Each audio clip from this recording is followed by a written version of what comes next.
Hey everyone, great to see you here for episode, oh gosh, this is 24? 24! 24, still going along and strong. So, quick little heads up, I'm a little under the weather, so if I seem a little out of it or unenergetic, I apologize in advance. Doing the best I can, but moving right along. Show don't stop, can't stop, won't stop. Let's do a quick introduction to these fine people that you see on this beautiful screen run by our amazing Joe, who you cannot see, but Joe is there. He's amazing as always. Starting off with Mr. Michael Powell, tell us who you are, who you're playing, and what your pronouns are. You're muted, Michael. Michael, sorry, the volume's down. We got to this. Let's try that again. Once again, I'm Michael Powell, and I play the fabulous Rufa, the man with the rear that makes everyone cheer. And my pronouns are he, him, they, and them. Love it. Awesome. I just heard the playback with the rear that makes everyone cheer. Good God. Boy. All right. Well, who's going to follow that amazing introduction? It's going to be Sam. Sam, don't feel pressure to do anything. But please tell us who you are, who you're playing, and what your pronouns are. Hi, I'm Sam Sterling. My pronouns are she, her, and I play Ichipokton Papakui, the barbarian who, if you look at her rear, you'll be in fear. Hey. Oh, wow. Okay, if you look at her rear, you'll be in fear. Guess she's got a big old axe. Okay. Sidney? PJ. I don't know what's happening. I'm scared, and I'm supposed to be the GM. Anyway, Sidney, please tell us who you are, who you're playing, and what your pronouns are. My name is Sidney. I am playing Ilona, the half-elf cloistered cleric, and my pronouns are she, her. Awesome. I love you. Kylie, please tell us who you are, who you're playing, and what your pronouns are. Well, first I thought Sidney was gonna lead off with an awesome rhyme. No, So now I I don't- gave up on that. You can if you want. I have one in mind, so I got you. Hi, I'm Kylie, or I go by Kai. It really doesn't matter at this point. I play Shionibus, the Elven Ranger, and we both go by she, her. And she's got the aim, and she will maim. The aim to maim. I love it. I love it. My name is I got one. Sorry. You got one, Michael Pat? No, I got one for Sidney. Oh, okay. What is it? She's the one that will get your ass in gear. I will. Yes. It doesn't rhyme, but it makes sense. Are you saying that like because it. she races chariots? Mm-hmm. It's What you that could ass say in is gear. she's got the heels for your feels. Hey. And check your pulse because it's going to be real. You know what? No, it started strong and ended badly. Well, let's stop this right now because it went from worse to terrible. My name is PJ. I'm the GM of this train wreck. And my pronouns are he, him, and I will be playing everything in between this crazy world of Edge of Legend. So without further ado, let's do a quick recap and then go right into episode 24. So last episode, we had the big, the bad, the burly, the battle of Fort Raggedy. And they made sure Joey was protected in Methune. They got there. They saw all hell broke loose. Tobias covered in blood and exhausted, trying to heal and kill on the go. And they all met up and they fought a big old war. And thanks to an amazing level 5 hype train, I said I was going to have a surprise for you guys, and I did. And sure enough, thank you so much for the gift sub. That's amazing. So thanks to the level 5 hype train from last episode, as the big enemy new unit Lova shows up to be the big first boss fight of Edge of Legend, they are joined by Leontari, the new unit that they've kind of made good friends with much earlier in the series. If you want to check that out, look at our first 8 episodes on YouTube. It's all there. And they had a bit of a kaiju battle, but really the true heroes are here before you as they slaughter that giant monstrosity, Lova. And that's what we're gonna pick up. The Fort Raggedy is extremely happy. They have made Morel their captain of the Alphon military, and they have given him a hero's welcome. They've lauded him on their shoulders, and they call him the Acadian with great pride. And that's where we pick up. You are now in the middle of a dusty, bloody, and just debilitated Fort Raggedy. What do you do? Ah, Rufa has the thingy, right? The heart thingy, right? Yes, the alchemical supercore. Yeah. The heart thingy. Yeah. The scientific term for it. What exactly. you kind of assessed to be Lova's heart, hmm if you want to put it in so crude of terms. Can I still roll a occultism check on it? You did so last time, and Oh, you yeah. weren't able to get any information from doing Okay. that. Yeah. Then okay. I was gonna say, if I can't, then would I remembering last game, one of the things that Rufa wanted to do was to take Lova apart to send to Alphon Prime. You're sending. Okay, so you want to take the headless giant body of Lova, and you want to send him in pieces to Alphon Prime. For research and study to our Centauri friend, and also to basically anybody who could kind of figure out maybe a weakness or something, somebody to do the science thing on it. Some of the people for Raggedy offer themselves as the labor. If you want to have them basically see what they can do about chopping the limbs up, barring that, they'll drag it to Alphon Prime. Well, whichever would be the easiest way to get that body to Alphon Prime with a letter explaining kind of what's going on and to basically R&D that dead body. Okay. An All right, autopsy. give me a We're leaving a note. give me a diplomacy check. Always leave a note. You always leave a note. Let's see. Diplomacy.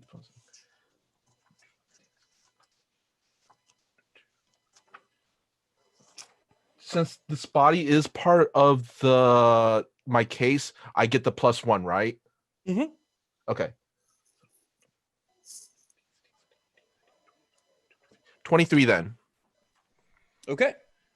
Perfect. Good. So the people of the Fort Raggedy immediately just like, yes, sir, we'll get right on that. And they start like using their saws and their tools, and they can't get through it.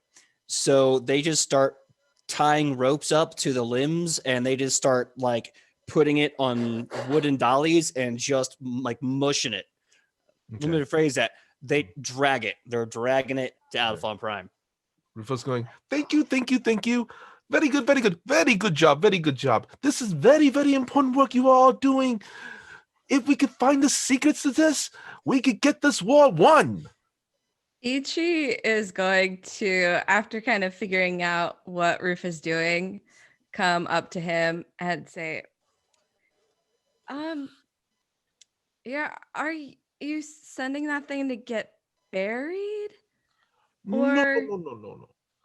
We are sending the body to Alphon Prime for it to be Why? researched and to figure out some kind of weakness, perhaps. A better way to combat this foe. Are you sure? But aren't you afraid of not burying it? Why would we fear that? The spirits are gonna be angry, and respect for the dead, and this isn't a thing here. Uh, this not a thing here? Uh, She like looks around at everyone. Alona's just gonna swoop in, just gonna insert herself into this conversation. Hey, so I know that you've never seen one of these things before. This is the first time you've ever interacted with them. We have been, we have not, we've been working with. The first day we met, pretty much, we interacted with one of these things. Unfortunately, the thing that we have discovered about them is that they don't really have one soul. They're sort of an amalgamation of a lot of different things, and therefore how they react in the afterlife, we don't really know. But this is more of a mortal creation than a Yes. heavenly creation. Yes. Think of this as a weapon. We need to make better weapons to combat these weapons. Each looks really uncomfortable. And PJ, can I do like a religion check to see if I'm comfortable with like my whole spirit instinct anathema, if that's how you say it, thing in regards to this? Yeah, absolutely. Go ahead and make a religion check. You're kind of seeing like you're weighing your cultural's way, your warrior spirit, and you're like, how do I feel? Is this okay? Yes, because as spirit instinct, what's anathema to me is disrespecting the dead. This is my does this count roll? So it looks Geonomus like is just watching this train wreck. Oh, great. Thank you. That's a 15. 15. So you're trying to figure out like, does this count as disrespecting the undead? You kind of get the feeling that this is only not disrespecting the undead because this is war and this is trying to end the war. This is like I'm trying to think of a really good way to put this. My brain is a little slow today. I'll say this. It is not disrespectful to the undead. You get the feeling that there is 100 dead spirits in this body that have already been disrespected by being put in here. And at this point, there's nothing left to disrespect. If that makes sense. Okay. It's been to the peak of desecration. So it's kind of like feeling that someone else did the desecrating and now we're just setting them free. Yeah. Basically, you're just you're basically just opening up the pouch and all the milk is coming out. I don't know where my brain is with metaphors, but don't write that down. But yeah, thank you. Yeah, I'm glad I answered your question. Ichi's just kind of like after a moment of like, okay. If somebody's creating things like this, I will do whatever I can to stop them. So long as we're not making things like these. No. Okay. No, we that's- are really preventing bad. the creation of things like Okay. these. Okay, I feel better. I need coffee. She's just gonna wander away. Oh, Yeah, I no. could go for a drink. That was kind of Are a we all hectic getting, start to this day. Are we all getting coffee? Okay. Raise of hands, who's getting coffee? Sure, why not? I was I'm looking taking for the something heart thingy with, stronger, but with me though. So a few of the soldiers of Fort Raggedy pop up and they're like, "Oh, if you want some coffee, you're in luck. We got a whole third new kind of coffee. It just matters how you like it. Do you like it liquid? Do you like it solid, or do you like it cold?" How does one take coffee solid? I'll try it. You want to try solid? Okay. No, Rufa's asking. No, How I know. does- I'm responding to Sam. So one of the soldiers pulls out this basically this kind of cheesecloth-esque linen that's used to brew it. And it's all like, it's almost like chewing tobacco. It's just kind of weird, like chewy mush. And he goes, well, shucks, stranger, I'll tell you what, it doesn't get no better when you take it just fresh as is, and he starts packing it into his mouth, and he goes, it's like, it tastes like a sin against God, but it does the trick. I won't go to bed for 3 days after even this thing. Hold on. Yeah. You want some?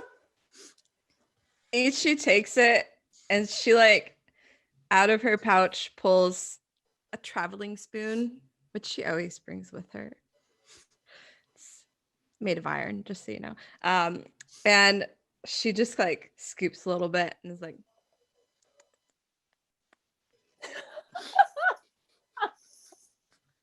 no, I'll take it liquid, please.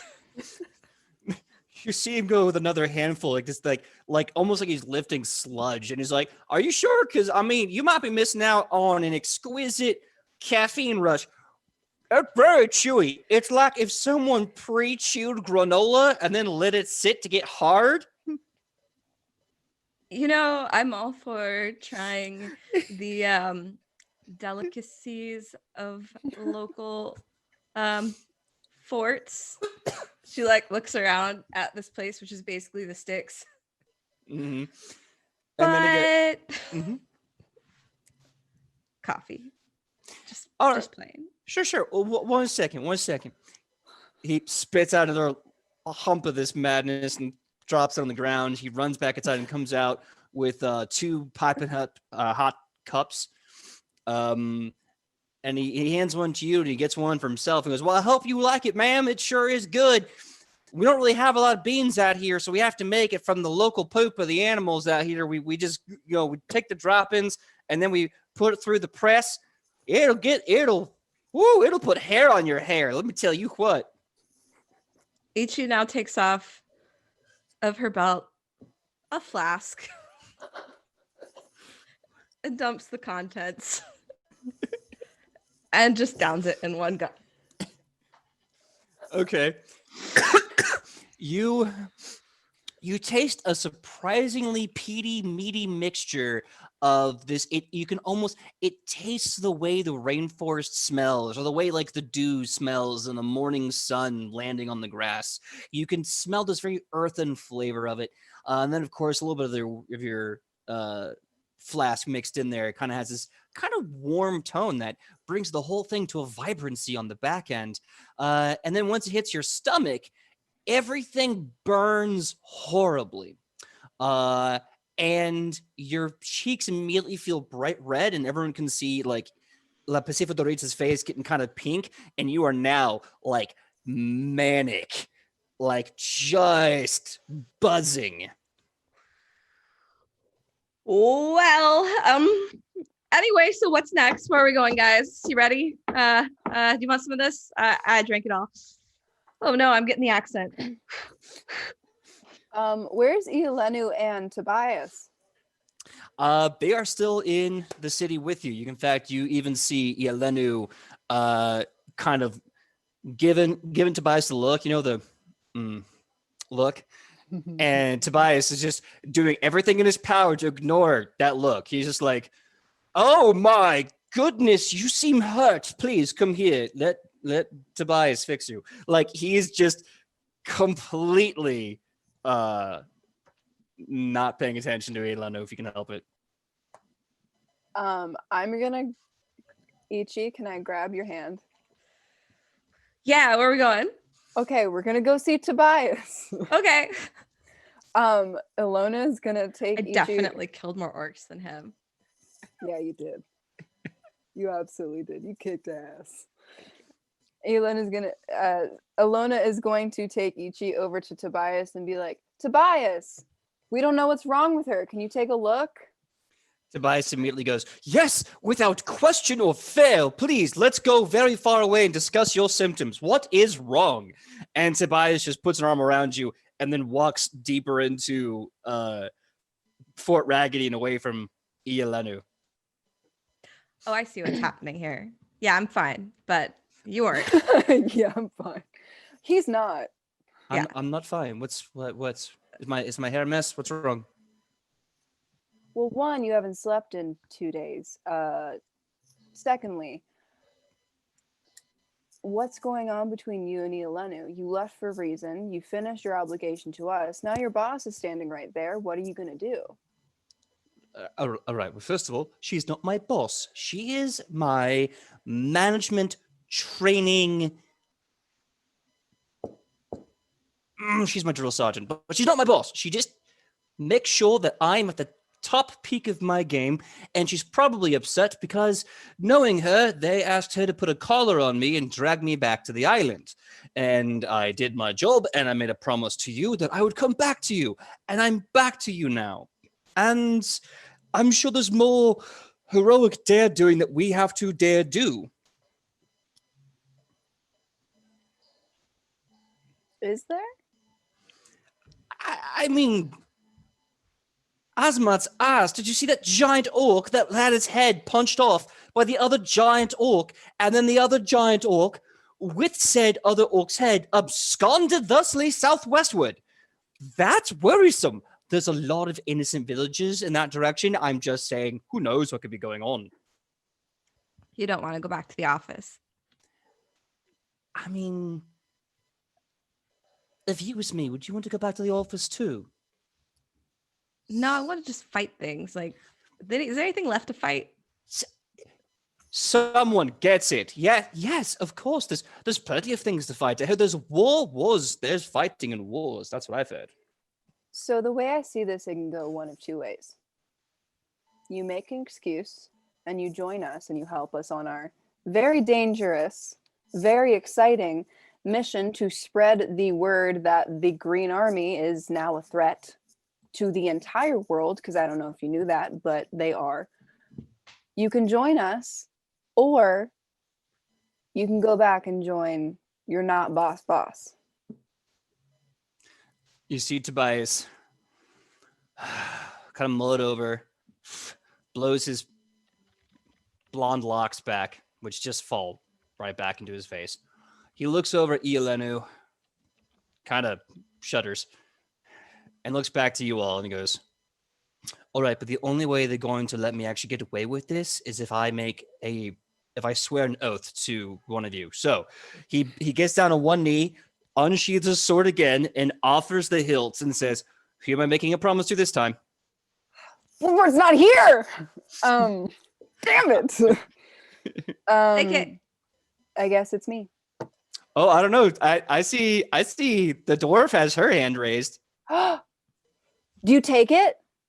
The oath? Sure. Why not? Sounds like fun. Yes, take it. I mean, what's the All worst right. that can happen? Oh, a lot. So Oh, Tobias God. extends the sword hilt to you, and he says, all right, so here's how this ritual goes. I am going to use my holy power as a champion of Nineveh to extend this sword to you. You have to then grab the hold of the hilt, and then we are going to exchange an oath. And then at the end of it, we will be magically, divinely required to make that oath happen. And even if we don't want to, it will drive us insane until we do.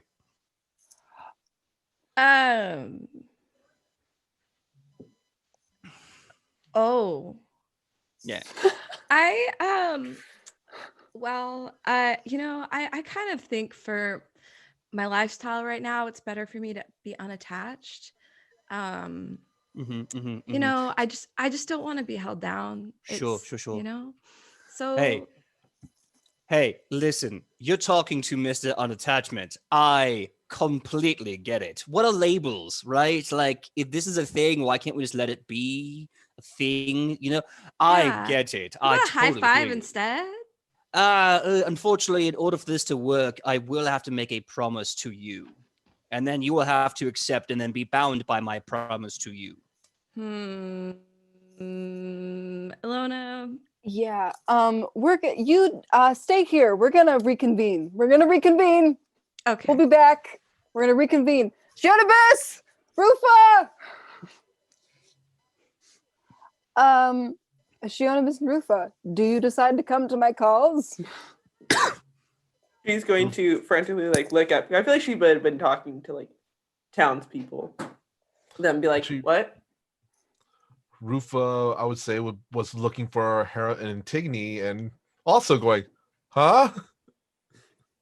Hera and Antigone are definitely together. They're making sure they're okay. They're checking in. I think at one point Hera's unit was slaughtered by triage, so she rejoined Antigone. So they're already just like doing a quick scan up, and they're going, "All right, good. Hey, next drink's on you. Next drink's on you. I killed way more," and they're already having a good sister time. Okay. Rufa does want to just kind of slip it in before they send in their next report. Rufa wants to go over some of the stuff in that report. Okay.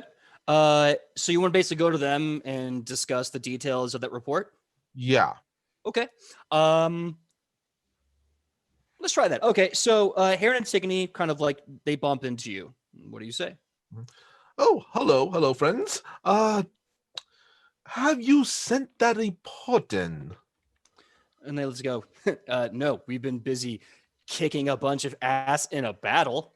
High five. Yes. We're the best. And you both have done very, very well. Before you send in that report, might Rufa ask if he could go over it and maybe perhaps omit some changes and do a little proofreading, a little editing. You see, Antigone just kind of chuckles and she's like, "Look, I don't care as long as I do the job and I get paid." And Hera just goes, "I don't like have people looking over my shoulder. But if you want to talk during camp, I mean, we have all day." Yes. Or after you make the report, Rufa will make his changes then. And then you can send it off. Give me my microphone thing flew. Michael, give me a diplomacy check really fast. Okay. Oh, thank God I'm good at these.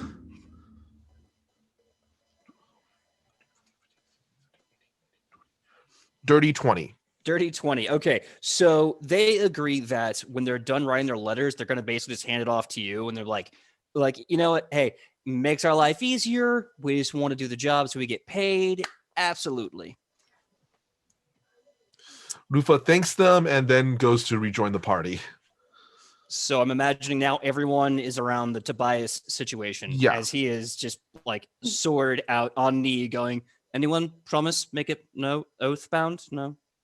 No. Rufa does not swing that way. Well, a sword. You don't swing a sword. Well, I guess you don't swing a sword. I don't. I swing a whip. He takes out his this much more flexible, more reach. Very, very, very good weapon. All utility. It's all in the wrist. On the wrist. Tobias chuckles when he hears that you swing a whip. He just goes, "I bet you do, mate." No. No. Tobias, just take 5 steps that way. We have to huddle. Okay. Shionobus would have definitely like stifled a laugh, but so Tobias takes 5 steps back, and he's kind of like he's grabbing his sword by the false edge. He's tucking it under his arm, and he's just kind of like awkwardly waiting. What do you guys do? So here are our options. We of course still have to do our original mission and be the tip of the spear and give word to the rest of the world that this threat is an actual threat. Now we actually have proof and sight of what their forces can do, so we can actually, of course, give more information, but we have a lot of work to do. I want to know what your thoughts are, because I don't want to make a decision without the rest of you, because we are, at this point, we're a team. Do we feel like adding Tobias to our allies / tip of the spear a good idea, or should we let him go back to the Platinum Hammer?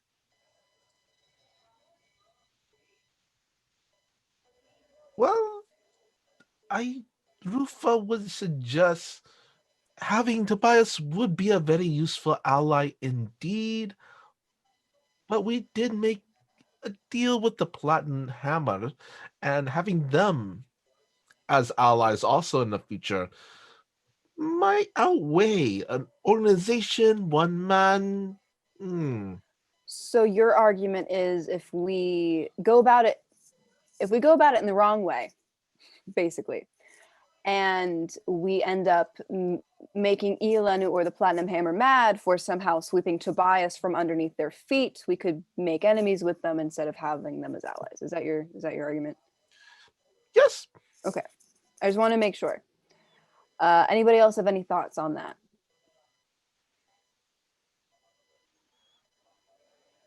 I mean, there's good and bad for each. It'd be nice to have another healer in the group, but Yeah, it would well, also, yeah, because if you get hit, we're done. But I also don't want a whole military after us because we stole their golden retriever. Well, what if okay, so I mean, like, he's not the worst thing in the world, but I mean, I don't want to sign any contracts with that guy necessarily. What if we go to Ilenu and ask her, say like, oh, he needs us right now. He's gonna come with us. We're gonna like show him what it's like on the ground because he's out of touch. He's just with the people. He just is, and she's gonna agree. All right, like I know already. So she agrees to it, and it's like a mutual beneficial thing. And he does his oath thing with her and not me, and it's good. okay. So those who want Tobias to join us, say aye. I'm going to not look. Wait, no, it doesn't count. I don't know how this works. Who wants, I think approaching, if we do actually want Tobias to join us, I think approaching Iolenu about it up front is a great idea. If we go forward with that course of action, who actually wants Tobias to join us? Raise your hands. So long as he's not proposing oaths like every day, it's As a lot long to deal with. as long as Ilinu is acceptable to the terms, I guess we could take him in as an intern. I feel like he won't like that language. Uh, Oh, he won't like it, then we're using it, clearly. Oh, it feels so mean, but so right. Okay. The only a reason trainee. He's No, not I gonna like that intern. either. I like intern. Unpaid. He doesn't get a cut of anything. That's true. I feel like at this point we're crewing a great number of people to help us, which I feel like could also be a benefit, but also a detriment to how large or small our party is. I just want to make sure that if we do end up taking someone as an oath, because that's very serious, if we do end up taking someone, we have to word the oath in a way that allows us to send him off to do things. So maybe he's not constantly with us. An oath? Like a contract? Yes, Rufa. He wants to propose a holy, spirit binding contract. That's why I think that maybe he'll make that contract with his boss, because that's usually how internships work. And it's just the kindness of our hearts, of which we are the vehicle for his improvements. So is our proposal to Iolenu, we think Tobias should come with us for the reason that we need another healer in case I'm too squishy. No. He needs us. He's He out needs of touch. us. Yeah. He's out of right. we're going to teach him about the ways of the world and help him grow as a person, because clearly living with the platinum hammer isn't doing it. That sounds bad. Everybody, not many people liked him in that town. Remember? That I mean, if worse comes to worse, we could also refer to him as our production assistant.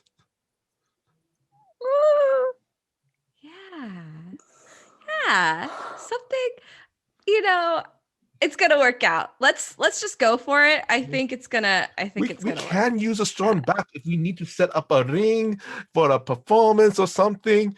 He looks like a strong chap that could lift some heavy things. And here's the thing, because I just don't want to make an oath to him, I guess is the whole thing. But you don't if have to. if the way that we kind of present this to him is, hey dude, I know you saw how many orcs I killed back there, and I know you're probably a little disappointed that you couldn't keep up, but now you have the chance to do better than me next time. Drive PJ, him. PJ, I was wondering, can we roll a legal role to create kind of at least the legal words of a contract for the oath? You absolutely can, but Tobias has to say it, and it's Tobias's word. So if he doesn't say your words, it won't. No, work like the same. I was gonna say Rufa could create the contract, give it to Tobias, and he reads it off. Would that work as the oath? You mean To like say it out loud? I would say it's more of a religion check than a legal lore to see if that would work. I was gonna say a verbal contract. That's how Rufa sees it.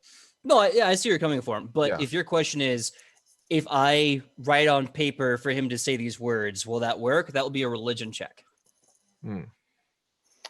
How about this? Let's go to Tobias. Tell him that we would be more than happy to have him join us, because for whatever reason we think this is a good idea in the moment. We tell him we think it would be a good idea for you to help us on our very important mission and also prevent you from going back to Iolenu. However, we have to get permission from Iolenu to take you with us. And we would feel more comfortable if you made an oath to her saying that after you help us, you go back. Kind of like what we did before, but it's going to take us a lot longer to get this one accomplished. I like it. Yeah. All right. So, just so I'm making sure I know what's going on. Someone's going to Tobias and offering the suggestion that Sidney put out there, and someone is also going to Iolenu and offering that to Iolenu as well, so that everyone's okay. So I need to know who's going to Tobias, who's going to Iolenu, because they are going to have to make diplomacy checks. Oh, gee, I wonder who's going to Iolenu. I will. Uh-huh. Hey, Shionavis, where are you going? To find myself a stiff drink. Great. Shionabis, come with me, and maybe we can get you another one of those spiked coffees. It's great, I swear. But come with me to Iolenu. Come on, please. Okay. Okay. I drag her with me just slightly, and then I let go. Okay. Rufa, do you think you are needed more with Iolenu to convince her to let Tobias go, or do you feel like you are more needed with Tobias to get him to agree to going to Iolenu? If you are going to Tobias alone, Rufa feels some backup might be needed. All right, let's go. Okay, so it sounds like Kylie and Sam are talking to Iolenu and getting coffee. Sidney and Michael are going to Tobias. Am I getting this right? Yeah. Yep. Okay, so let's do Tobias first. Basically, you're gonna pitch him what you've already said, and I need a diplomacy check from whoever is talking to him about this. Do you mind if I do it, Go Sydney? for it. Go for it. Do you want to aid or guidance me? I would love to aid you. Natural 20! Woo! You get aid. You get help. Would this count as part of the Green War case? No. No, okay. It really wouldn't. I'm gonna have to ask them that like every time, just in case. Like I can even see Tobias going, mate, do I look green? No. Well, then that would be a 25. Oh, okay. Oh, gee. Yeah. Like you needed it, Michael. between the critical Overachiever. 20 between the critical 20 and the 25 and the holy sound of the crit, Tobias is sitting there going like, so you mean to tell me if I swear my oath and bind myself to one of you and join you, I will fight in this war, save the land of this terrible evil, and now I have to go back to work? Sounds bloody brilliant. Let's do this. Where do we start? Who am I doing this to? Ielenu, right, Esther? Yeah. So our thought was that if you made a promise to Ielenu, Mm-hmm. that she would feel more comfortable letting you go, because that way your promise is to her and the Platinum Hammer, and she would have certainty that you would come back. And Rufa kind of nudges him a little bit and say, and sometimes kissing the brass ring will score you points back home. Mm. And I am a good kisser. Okay, this is what we're going to do then. I'm going to go along with this plan. It'll be really weird to have a bond, an oath bond to Ielenu. But hey, I have done weirder things and liked it. We're going to jump to Ielenu. So Ielenu is just like arms crossed and folded, looking at Tobias, just disapproving of this idiot. And then you two walk up to Ielenu with your coffees. She's like handing the coffee to Shionibus, and she like tips in from her flask and just kind of like shoves it in her hand. Shionibus takes it and goes. Ichi does not see. She assumes she drank it. And she's just gonna drink, like act like she's drinking from an empty cup. Just It's good, yeah. So Ielenu, how are you? You're looking great. You're looking great. Thank you very much. I appreciate that. Well, so I just wanted to talk to you real quick. That Tobias, right? Mm-hmm. He's doing good work, but okay, between you and me and Shionibus, he's a little out of touch. In our time working with him, he seems to not really connect to the people very well. And I can see kind of in this line of work that you're in and he's in, that's going to be a problem for him in the future. So we were kind of talking it over. I think we're good for him, and he seemed really impressed with my fighting. I think I could teach him a few things, but I would never put it that way because you know how he is, right? Oh, I know. So what do you think? Maybe he should come with us for a little while. We could teach him a few things. Give me your diplomacy check, Sam. Yeah. I'm gonna aid you, Sam. All right. Is that advantage, basically? No, just gives depending on how Kylie rolls, you'll be getting a bonus to this. Got it. That was an 11 for me, so Let me get my calculator up because I cannot add simple numbers. Math. That's a 15. It's a 15. Okay. So regrettably, you're pitching this thing, and Ielenu is not so much sold, but then this devilish smile crosses her face, and she starts to have this kind of chesty chuckle, and she goes, "Oh, that would be funny." Okay.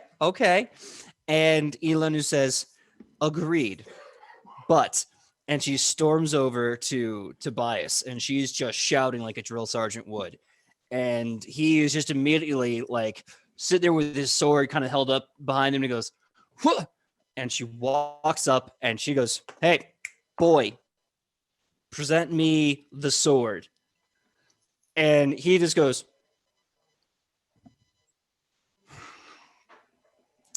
he takes a knee, he lifts the sword to her, and Iolenu grabs it firmly, grabs the handles firmly, and pulls him up so that he kind of gets off of his feet, and the blade is now like right in his chest plate. And she puts him there and she says, "So your friends, they want to help you. And quite frankly, little puppy, you need to grow up. So I think my job is done. Yours is not. Swear the oath that you're going to follow these kids around. You're going to save the war, whatever the heck they're talking about. And then when you're done, I'm coming for you and I'm dragging you back to the temple on that island. Swear to me." And he's just like,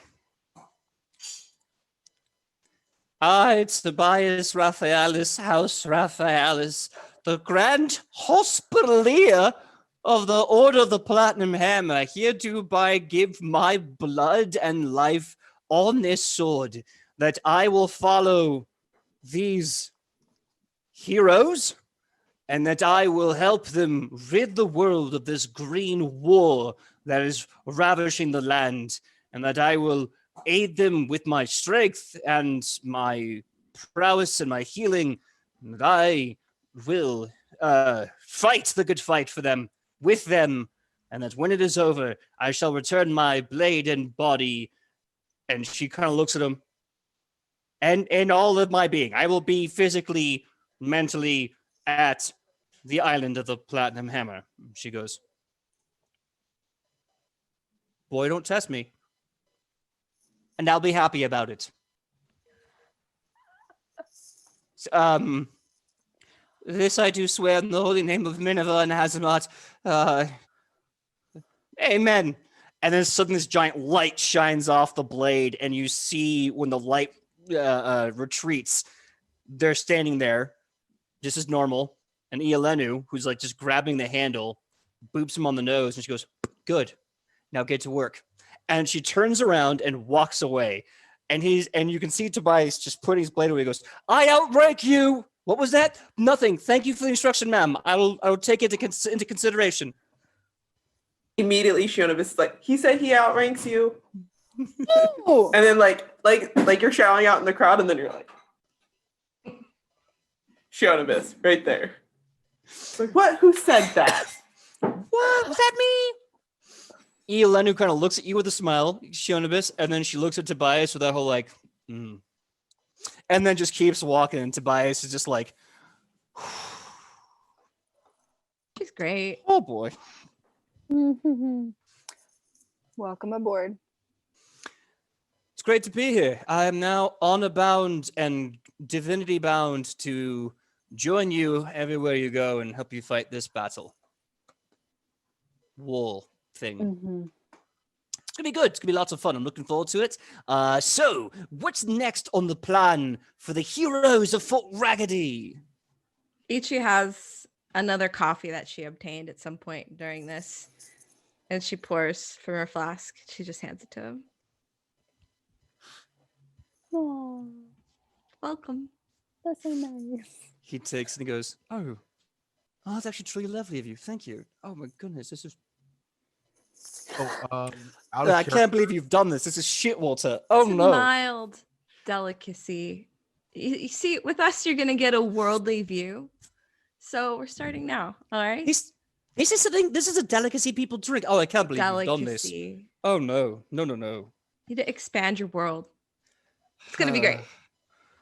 Out of character, have we decided what was gonna be the next stop after this? No, Uh we did not. We were going to go south. yeah. No, like Um, south God, was it that place that you said with a G, PJ? I'm blanking on it. With a G? Yeah, I think you said start with a G. I don't think so. Goths? Yeah. Was that Like, our my next gods? stop?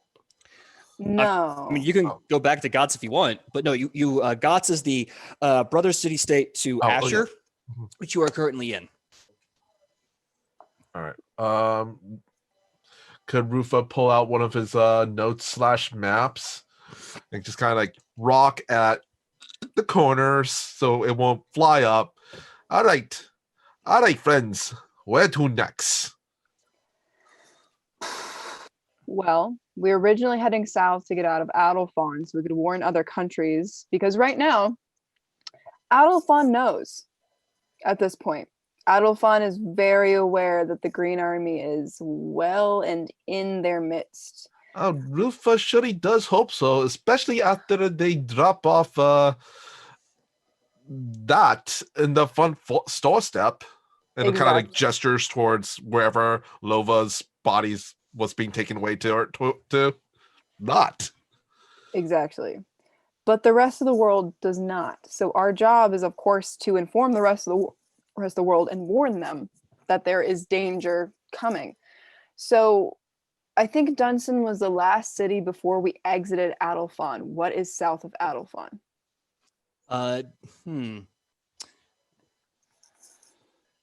Sam's character would know this. South of Adelphon is this really treacherous kind of coastal reef. This little water thing separating two major continents. And beyond that continent, beyond that water thing. Wow, my brain is not giving me the details.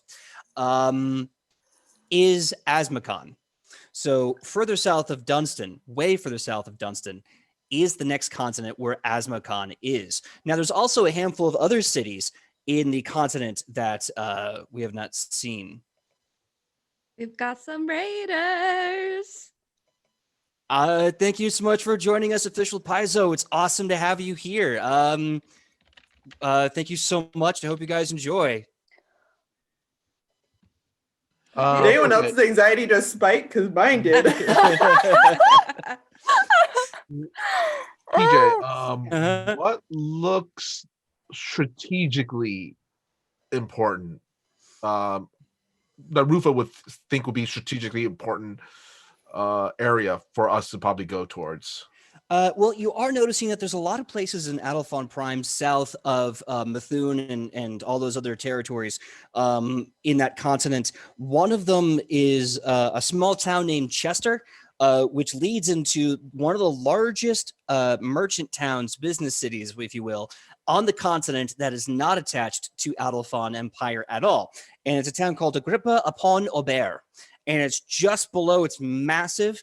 And you have a feel like that would be a tactical position to take because it's neutral, it's large, and it has a lot of connections to merchants, waterways, and money.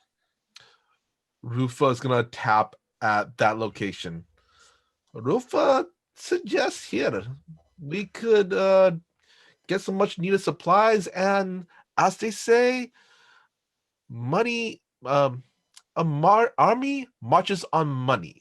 So if we could secure funds, we could perhaps also secure a stronger army for our war. Ichi like edges up into the map, kind of like unknowingly elbows Rufa a little bit to get a good view. It's like, oh, so this big city right here? Yes. Yeah, because I'm not ready to go home yet. But yeah, I think we should go to a bigger city because it seems really strategic, but also haven't been shopping in a really long time. Well, can we not do Tobias something raises like it. that? Tobias raises a hand. He goes, me personally, I know I've just been honor bound by my god to follow you around. I'm just saying, Agrippa upon Aubert, great place for shopping, great place to meet a lady or two and get a drink, and even I want to vote for that place. Morel is there and he's like, this is the new guy. I don't like him. Rufa's gonna look at Morel. Oh, really? Same. Who would have thought? Rufa. You, Morel, meet your new subordinate. Morel turns to Tobias and just offers a giant handshake. Hello, subordinate. What is your name? And Tobias goes, Subordinate? How dare you, Acadian? My name is Tobias Raphaelis, House Raphaelis, Grand Hospitaller of the Platinum Hammer, sir. In the eyes of gods and men, I outrank you. Rufus going to kind of yell out, "Hush, hush, Inton." And he goes, "Did Cool. you just call me an intern? Wait, is that for clarification's sake? Is that like a squire?" Yes. Yes. Is. And you know what? I think if we go to this really, really big city with lots of people who have lots of money, Rufa, maybe we could, I mean, while we're there, we've got stuff to do, obviously.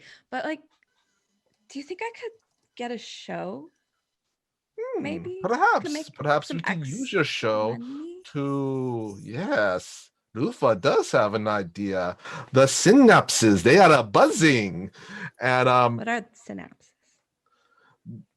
the sparklies in the head. Oh, like when I get my spirit gray instinct. matter. This gray matter, the synapses are sparking. Sparks of my can- ancestors that power my rage. We can put on a show, perhaps get some of their important members of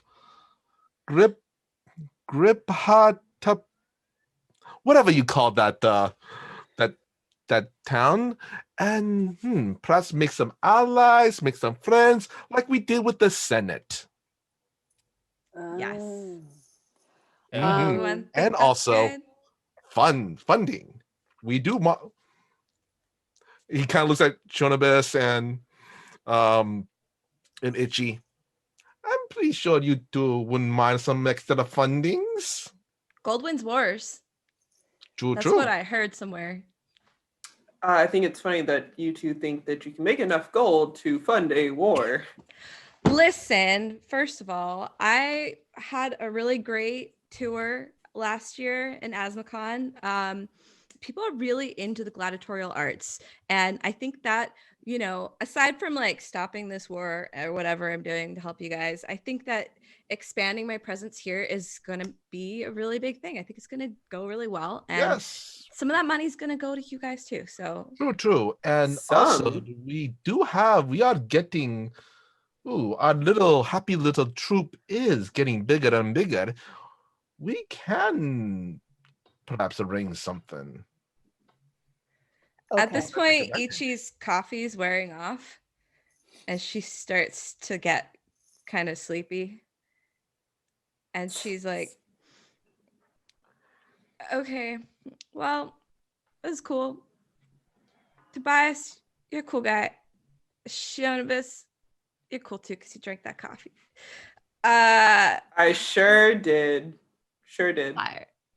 So are we leaving? Are we sleeping? What You're are we damn right. doing? Well, before we do that, everyone get to say, are we going to this town that Ichi and Rufa seem to be pushing for? Shionibus? Question for our GM. Is it marked off on the map? Yes, you can look at your map and see the city Agrippa upon Aubert is marked on the map in the central south of the continent. You see to the left, of course, there's Dunstan and Braggs, and to the right, you see this really weird city called Daltonshire, like you've never heard of anyone going to. Weird. Here, it's a good vacation spot, though. Yeah, everyone should definitely go to Daltonshire. During the fall, I hear it's beautiful in October. Can we just let the Raiders know if they want to know what that's about to watch the October one-shots? Yeah, if you look up Edge of Legend on YouTube, we have a 4 series of horror one-shots we did the month of October called Nightmare of Daltonshire. It was insane. And ever since, my players don't trust me when I put music on. So, you know, it's a good time. It's a good time. Was simultaneously the worst and the best. PJ, you Pavlov dogged us to music. I'm so sorry. I didn't mean He's to. not, though. He's not. I Sorry. mean, no, I'm not that much of a No. psycho. I just wanted it to be good. Anyway, moving right along. So, You're looking at the map. Everyone give me a survival check or perception check of the map that you're looking at and kind of getting a bigger view of the world below Adolphon Prime and the world above Asmakon. That is a 16. EJ, 16. you know what I'm going to ask. Yes. Okay. +1. You can have your +1. 12. Mr. Investigator. 12. Okay. So 16, 22. 22. 26. Nice. Okay. So as you're looking at the map, you notice there's a bunch of little markers, little I don't know how to describe it, but there's definitely little markers in tiny little words on the map along the way. You see that east of Dunstan, in between Dunstan and Agrippa upon Aubert, you see a tiny little thing called Mollymoss. It looks like it's a forest, but all the markers say it's a city, and it doesn't really make any sense. Also, when you guys try to compare Mollymoss on all of your maps, it always looks a little different comparatively in everyone's map. It's impossible to say why. You also notice there is this really long road leading down to Agrippa upon Aubert. It kind of skirts around the city of Chester. I'm sorry, the town of Chester, and it's called the Long King's Road. And you see that as it passed by Agrippa upon Aubert, it ends at a place called the Crown's Cave. And of course, kind of roughing it for a bit, you will eventually get to Chester. If you go south from Methuen, you will eventually get to Chester. And from Chester, it's a hop, skip, and a jump over to Agrippa upon Aubert.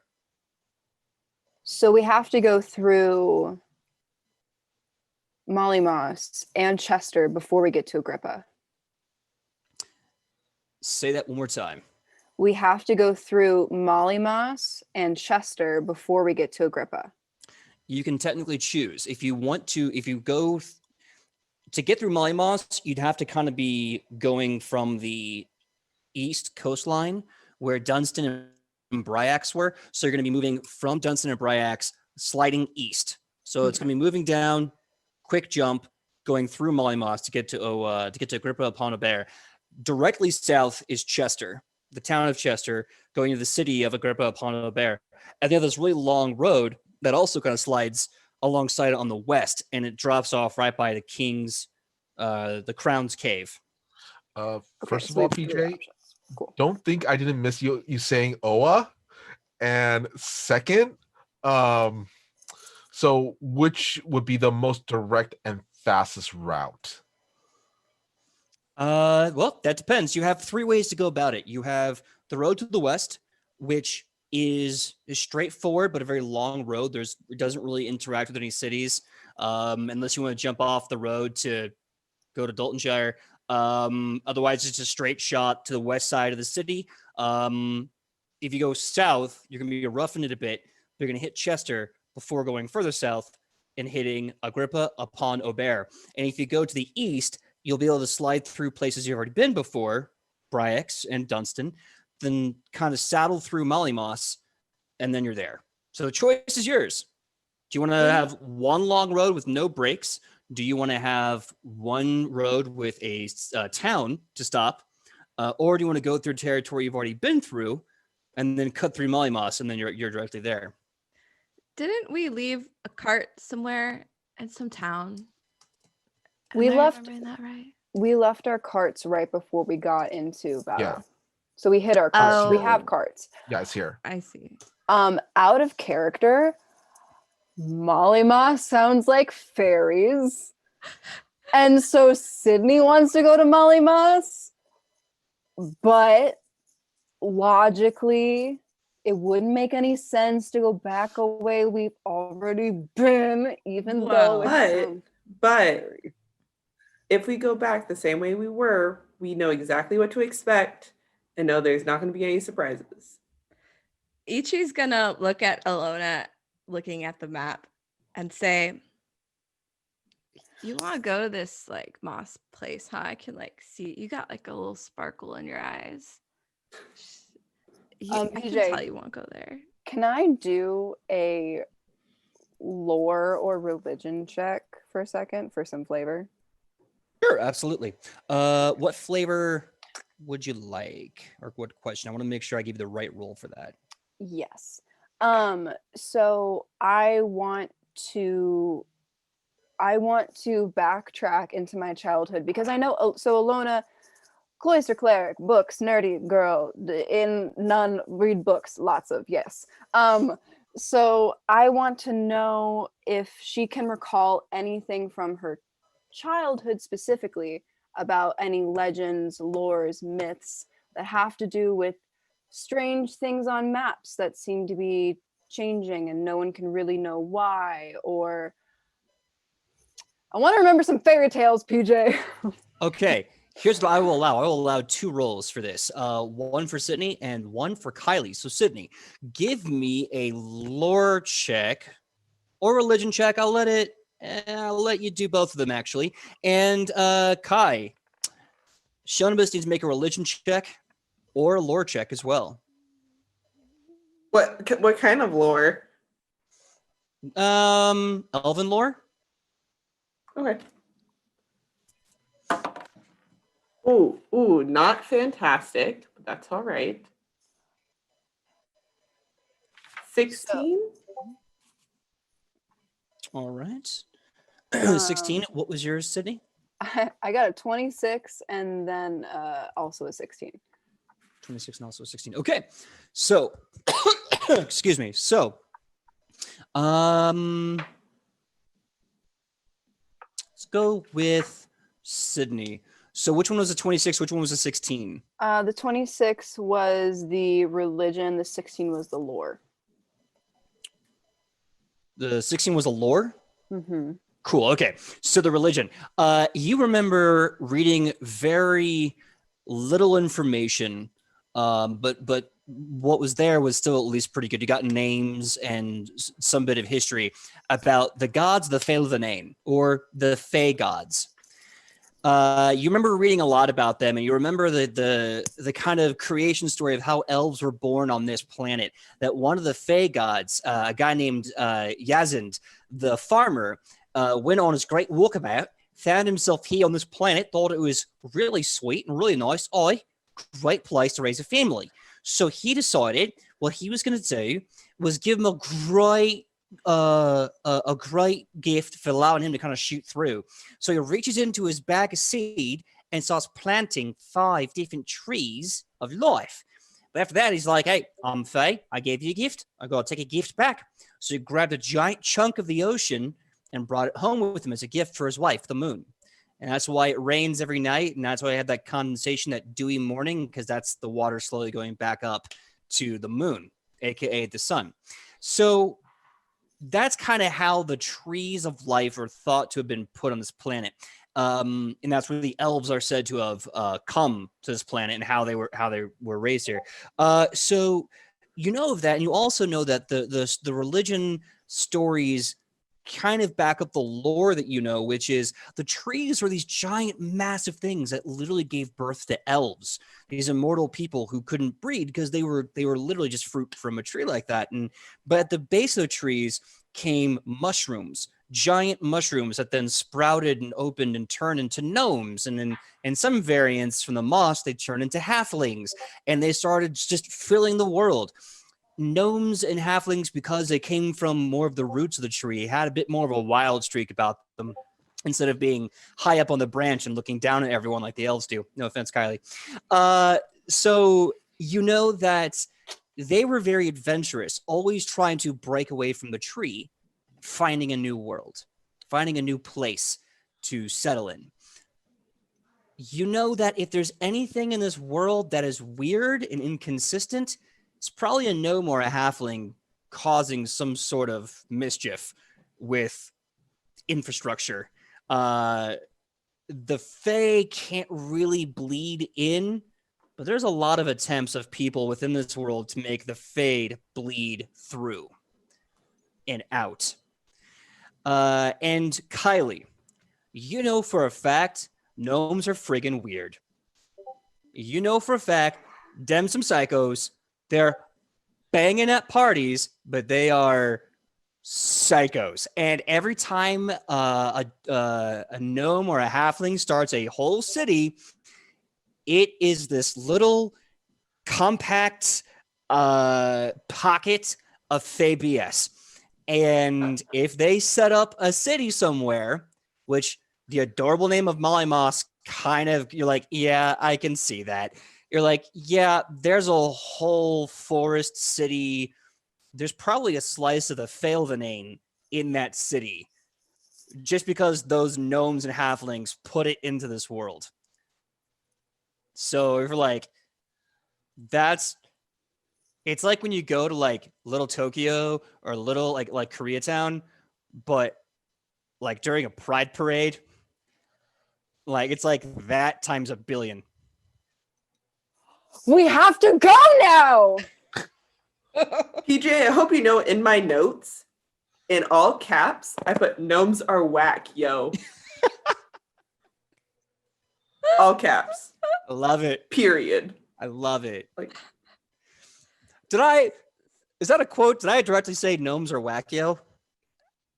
Indirectly. you did now. You said gnomes are psycho, which is Yeah. good enough. Okay. I think I might be a gnome context. actually after Context. that lore drop. A gnome at heart. Yeah. Actually, we're here. Just put that on a t-shirt. Gnomes are whack, yo. And it's just this gnome with these crazy eyes going like, I piss magic and I drink souls. Ah. Ichi's gonna like really like be elbowing Alona because she could see Alona like gears a turning. She's like, so what's the deal with this place? You got a sparkle in your eye. So, I don't know for sure, but I think this might be a gnome or halfling city. And if it is, I've never been to one, and I really want to go. I've only read about it in books. I don't know if that's a great idea unless you don't want to leave for like hundreds of years. Great at PJ. parties, don't get me wrong. But PJ, Mhm. out of character, would Rufa also know how whack the gnomes and halflings are? So Is it Yes and common no. knowledge how whack they are? yes and no, because you would have a very different gnome in your country. The fantasy races here kind of reflect their environment. So you're probably gonna have a very different psycho gnome from Graze and any other countries of your experience. Generally, on the level of whackness, 1 to 10. Okay, I'll tell you what. I'm not even making a roll. I'll tell you on a scale of 1 to 10. Gnomes are whack 11. Ooh. But Rufa- here's the thing: it's not bad. It's just like sometimes don't invite them around polite company. Rufa's gonna make that, that face and go, ooh, face, that kind of vinegar face. Ooh, gnomes are, got to be. I know we all like our friend Woodward, but generally gnomes are a little more trouble than they are worth. We could find ourselves in a very sticky situation.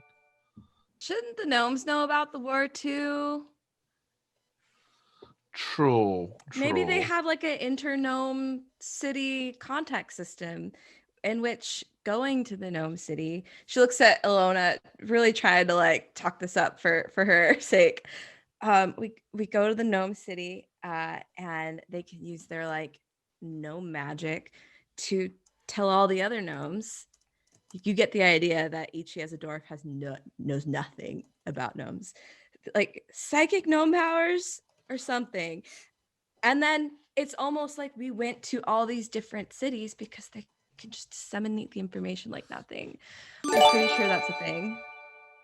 You know what, Ichi, you are exactly right. I think that we should go to this city because they're probably too busy, I guess, maybe partying, that they wouldn't know that there is an imminent threat. So we have to warn them against the imminent threat because they deserve to know just as much as anybody else. So I think we should go to Mollymoss.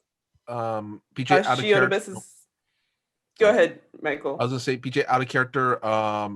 Between going through Mollymoss and going through Chester, what are the differences, like travel time wise? It's about the same. Only difference About the is that once you get to Mollymoss, it's a straight shoot directly eastward. So you're gonna kind of travel through like Braggs and Dunstan, Mollymoss, Agrippa upon a Bear. Otherwise, you have to go south through like Rough Road to get to Chester, and then from Chester move through to get to Agrippa upon a Bear. Rufus gonna look over at Alona. He's gonna pull out a gold coin, and then flip it, and then snaps his hand over it. I'm gonna do another one. Call it. How about this? Ichi How about... is. I was just gonna say Ichi's standing behind, so like Ilona can't see her face and looks at Rufa in the eyes, is like,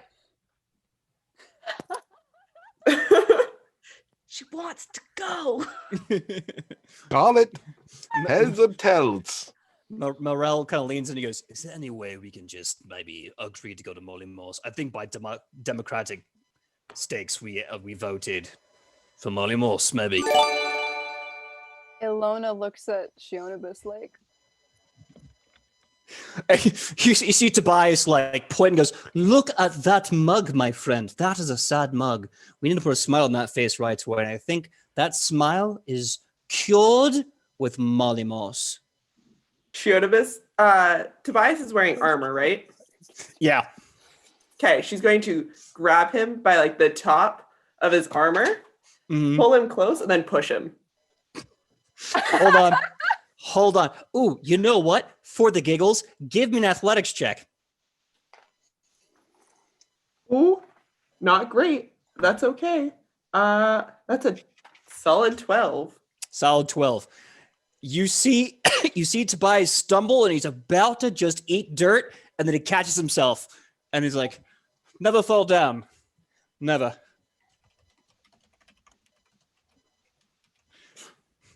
Bet. She's gonna be like, screw it, let's go. Let's just go. Let's just do it. Don't tell anyone your name when we get there. Got it? Got it? What about my stage name? Oh, we'll talk No. about it later. Rufa, if it is fated, and if the gods will allow it, I will choose heads.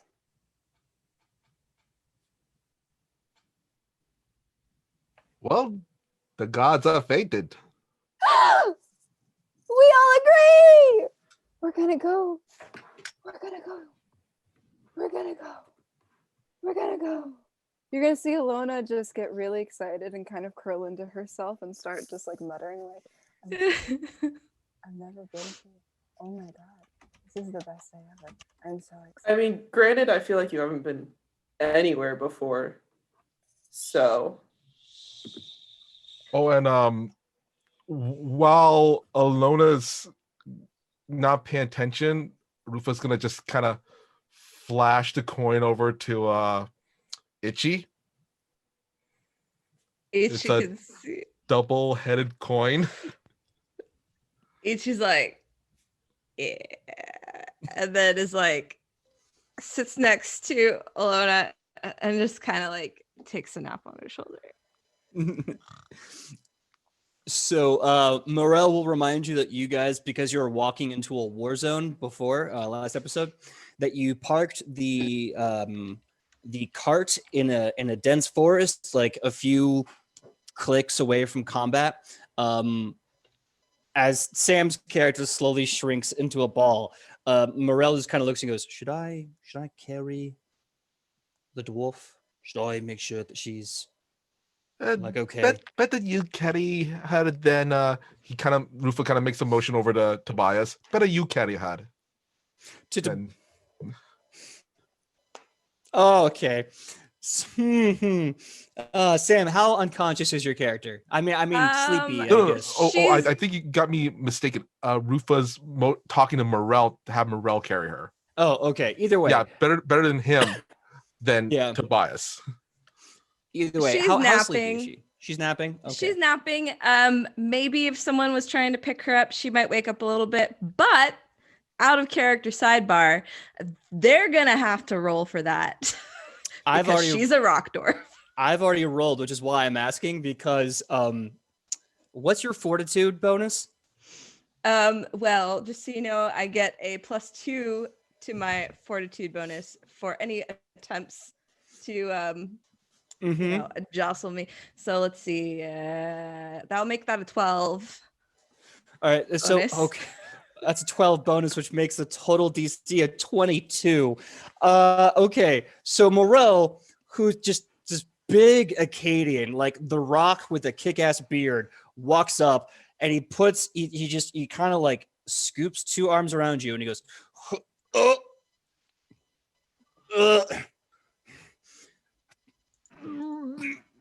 and he's really struggling to get you off the ground. It's almost like when someone picks up a cat and part of them goes with you, but the rest of them doesn't. And it's like he's picking you up, and it's like, I think she's just stuck there, mate. I think we're gonna have to get a dolly or something. I don't. Rufa's gonna kind of look at it like, fascinating. I wondered if you take the earth under her and pick it up that way, if that's possible. That's not how physics works, bud. and then Morel goes, hey, listen, blonde, come here. And Tobias goes, my name is Tobias, House Raphaelis. He goes, I'm very sorry, sir. Could you please help me lift this one? Sure, of course. It's very easy. Let me show you how. You have to lift with your glutes, mate. He gets down and he tries, and he rolled 3 points worse, so he just kind of biffs it. He gets nothing for his effort. Really quick, PJ, Yeah. would this be an athletics roll? That's exactly what this is. Yeah. Would my device stratagem and athletic stratagem work with this? Because I kind of want to do that. I think you know what scene I kind of want to try to do. I think so. You're sitting there kind of like coaching them, like, no, lift with your back, just with the small of your back and nothing else.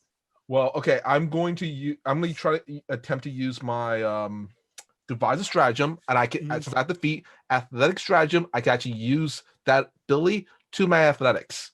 So Yep. Would that be possible? Sure.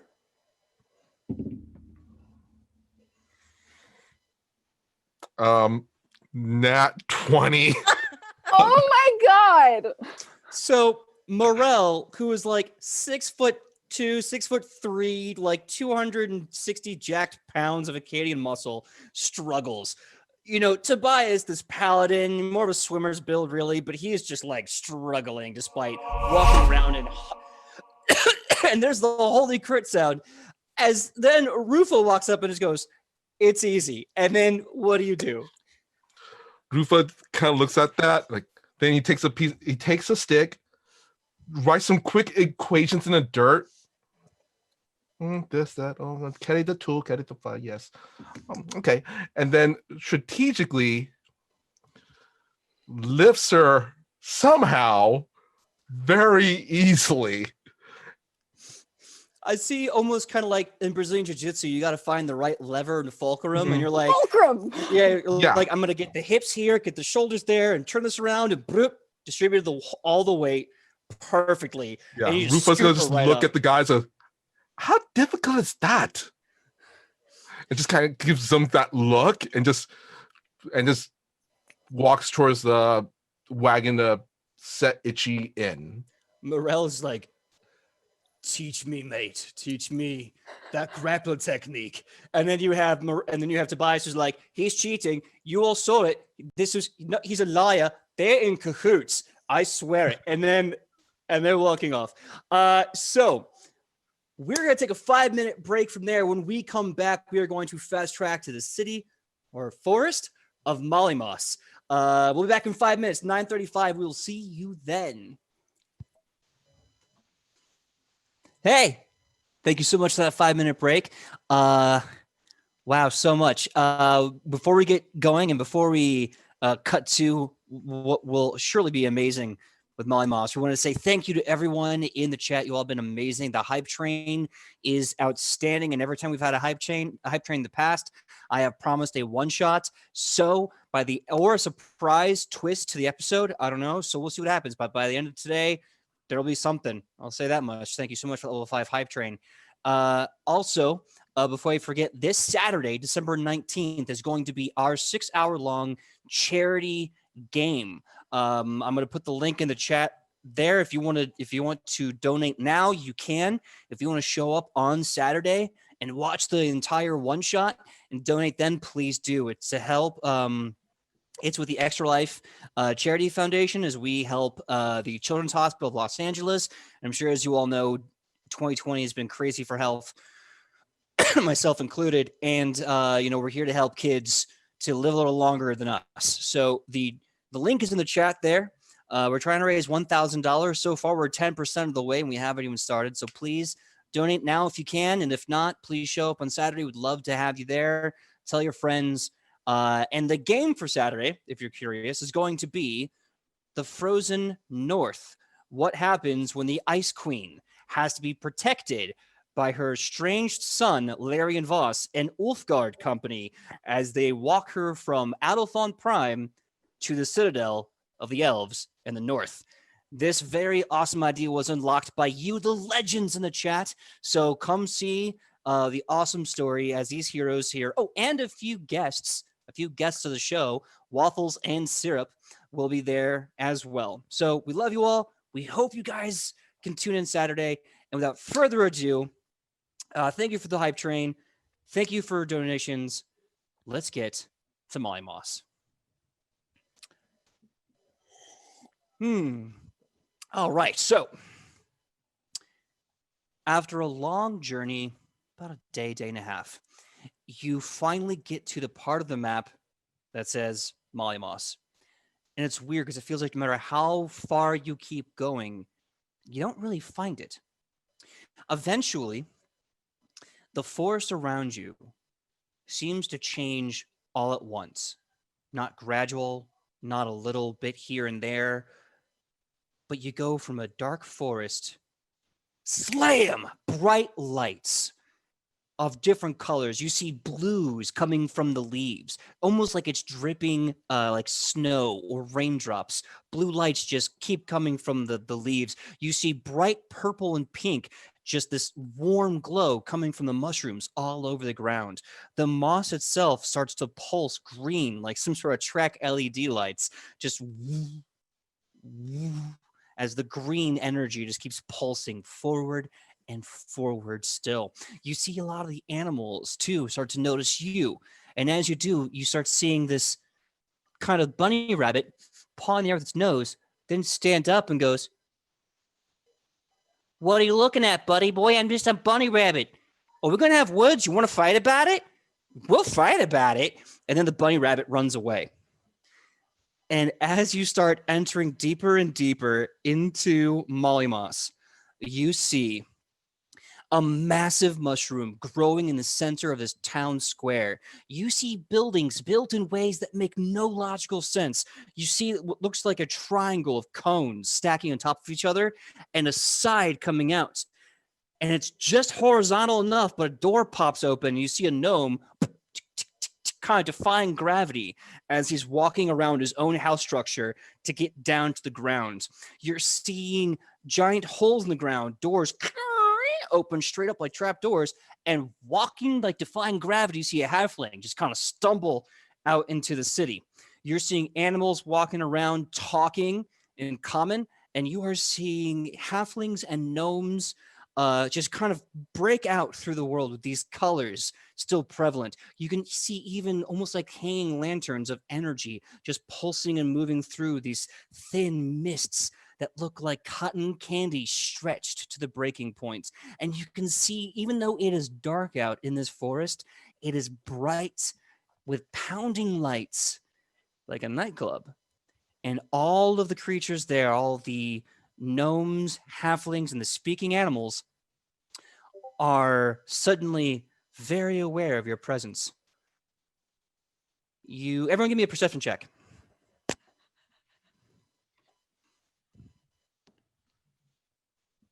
Not one. I mean, I don't blame you. I You're mean, just it makes sense. Lona's so Real enamored with overwhelming. everything. 23. 23, So 17 for me. 17, 13. 13. All right, so Sidney, so while you're overwhelmed, you suddenly hear a voice and it goes, Yeah, so like, and then I said, listen, buddy, I don't know what you're doing here, but I'm gonna bite your face. and you look and you realize the voice is coming from Mush. As Mush is just talking to himself, and he's like, That's right. And then I bit his face off. And when I bit his face off, he said, ouch. And I said, it should hurt because I'm a badger. and then he realizes for the first time in probably ever, you can all actually hear him. And he goes, Oh, you heard that, didn't you? Uh-huh. Rufus gonna just slowly reach into his pocket and just kind of pulls out a biscuit and offers it to Mush. you hear Mush go, Well, shucks, buddy. I don't know nothing about no biscuits, but I will not turn down free food. Normally, I like some buns, but I will take some biscuits. and he kind of gets a little pause on and starts gnawing at it. Everyone else, as you're hearing the voice of Mush personified for some strange reason, Kylie, you see 3 gnomes come walking up to you. They look a lot like Woodwards. However, they're dressed a little differently. One of the gnomes that comes walking up to you seems to have a turtleneck sweater and a flannel button-up shirt and very unusual blue slacks. He doesn't have a beard at all, but he's got his hair kind of matted down on his face, and he's kind of staring at you. He's got his thumbs tucked into the hoops on his blue slacks. And he's looking at you like this. And you see next to him this really hefty, a much larger, heftier gnome who looks a little like Woodward. He's got a crazy beard. He's got what looks like a little red shirt and blue overalls. And the massive overalls aren't quite keeping all of the massive frame of this dude there. But he's just sitting there and he's just looks very just kind of nonplussed.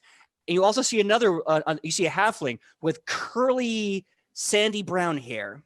And he's got what looks like a green one-piece jumper with buttons and these giant black leather boots that go up to his knees. And he's a lot skinnier, and he's just kind of like, Well, shucks. Hey there. Good to see you. and the squinty face goes, how do you do now? Good to see you here in Mollymoss. Don't get to see strangers here. No way, no how. What's your name there, stranger? Okay, PJ, out of character. I hate you. You're welcome. You're welcome. Oh God. Oh. Wait. Can we tell the audience what this is? The reference to this is? Not yet. Hold on. Okay. What, Sidney? Yeah. Is there an actual squirrel? Is there an actual squirrel? Sam, on the massive mushroom that's almost the size of a tree, you see this giant squirrel just coming down, looking at everyone. Nope. And then just goes right back up the mushroom. Well, okay. Rufa's gonna, since they've been traveling with Woodward, I'm just gonna say he kind of got a little bit of a he picked up on some of Woodward's Gnominess. gnominess and habits, and he greets these gnomes as 10 for good super chief. Hey, pump the brakes about 25% there. We don't know you, but we will be polite because we are supposed to be polite to strangers. But we need to know your all names first if you're going to come into our town. Mm-hmm. Yep. Well, I'm Ichipocton Papaqui, better known as La Pacifica Dorita. I don't know if you have any interest in the gladiatorial arts, but you know, I wrestle. Suddenly, the really big one, who calls himself Burly Stan. Burly Stan just kind of goes, "Well, shucks, ma'ams, if you're trying to mix this conversations fast becoming a confrontations, I must advise that you don't. You Oh. see, nothing wrong, ma'ams, with what's offerings. It's just that our good friend here, Glenn, well, he's the strongest fighter there is in this here parts, and I just don't want a nice stranger such as yourselves to get hurt." Oh, I guess what I meant to say is I wrestle. The guy with the curly hair and the jumper and the black leather boots who scratches his head goes, "She wants to wrestle." like those old magazines with the headlocks and the over the top elbow drops. And then you see him go, "Sharpshooter. That's right, best there ever was, the sharpshooter. You want to wrestle?" Maybe not right now, but it's just what I do. I just thought I'd introduce myself. And here is the merry crew. Everyone introduce themselves. Rufa does that little bow spin hat thing. You may wait to refer to this one as Rufa.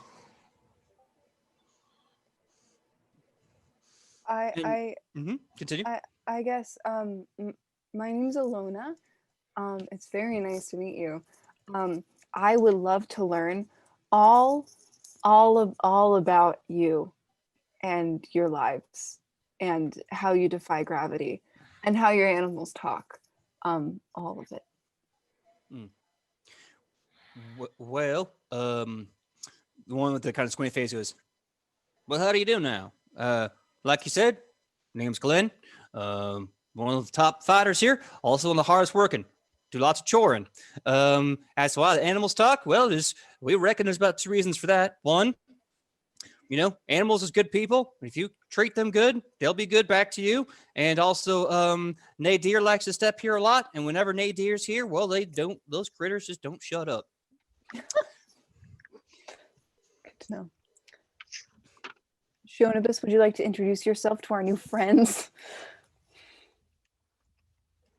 Friends is a strong term. But I'm Shionibus. Hello. How do you do? Fine, yourself? Can't complain. Good to meet you there. Shionibus, Elvin, looks great to meet you. He offers No, a small little same to pudgy you. hand. You're good folk. I like you. Who's Rufa's gonna look over at Shonibus and says, "Oh, I wish you weren't so awkward, buddy." Oh, you too? Yeah. Our buddy over there, Beryl, he can't keep his head together none. You are just so freaking weird, bud. And he's over there going, you say I'm weird. I say I'm interesting. so who's does you guys know who Nadir is? That makes the animals talk? Is that common knowledge here? Nadir I'm is from another continent, just so you know. Nadir is a god. Oh, Hmm. y'all, you're different gods over here and stuff. Okay. They're wonderful, actually. They're here now, and that's why animals are talking? Is that what he said? Oh, wait. Is that what he said? Yes, it is, ma'am. I'm not much of a liar. I don't like repeating myself none unless I have to, of course. Where are they? She's last I checked, I reckon she's right over there. I gotta warn you though. Don't be careful if you run into Blueberry or his daughter or his wife. Blueberry's a nice guy, but he's well, don't feel right talking a mess about him. Fast gas, travels fast in a small town like this. I don't like to spread bad gas. So you all just be polite now. And also, if you see any of those degents that wander into town after we done kick them out, be careful. They are, well, they're messing up, bud. They're messing up real bad, bud. Oh, speaking of degens, might we inquire who is your leader of your fair community here? The leader, you see him kind of goes, well, I suppose it's Flannis, but we haven't seen her in a while. She kind of left with all the business going down on the long road. Hasn't been back in a spell.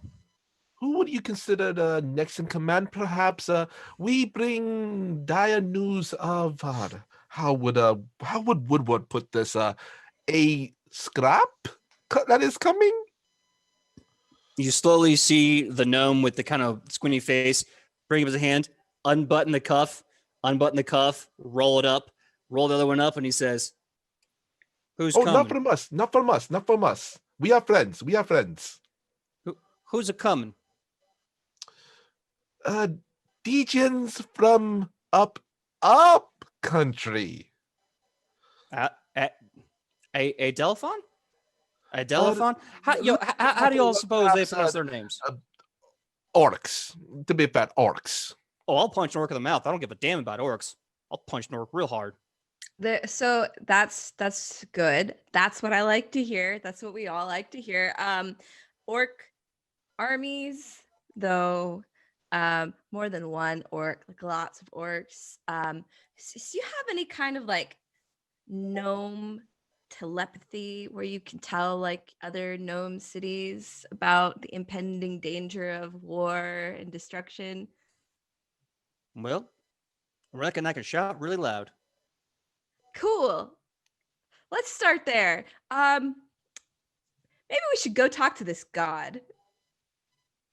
Right. So like I said, you just want to, how do y'all do now? Just go down there. Make sure you don't run into Blueberry, but if you do run into Blueberry, be polite. He's an awkward bud, but he's a good man. Works hard, chores hard. She should be probably somewhere by the second big mushroom, probably with the squirrel. There you go. Oh, and if you ever get lost, remember, the answer is always up. There you go. Rufa's gonna look over to Itchy and goes, "Oh, you know what? That's what I appreciate about you." But everything? Yep, up. That's all you need to know. Just go right on up. Cool. Right. Before, or everyone else can head out to Nadir, but Lona wants to ask one more question to these individuals right here. You said that your leader, Flannis, disappeared a little while ago when she was going to check out something on the long road. What exactly does that mean? You see him kind of looking around at everyone.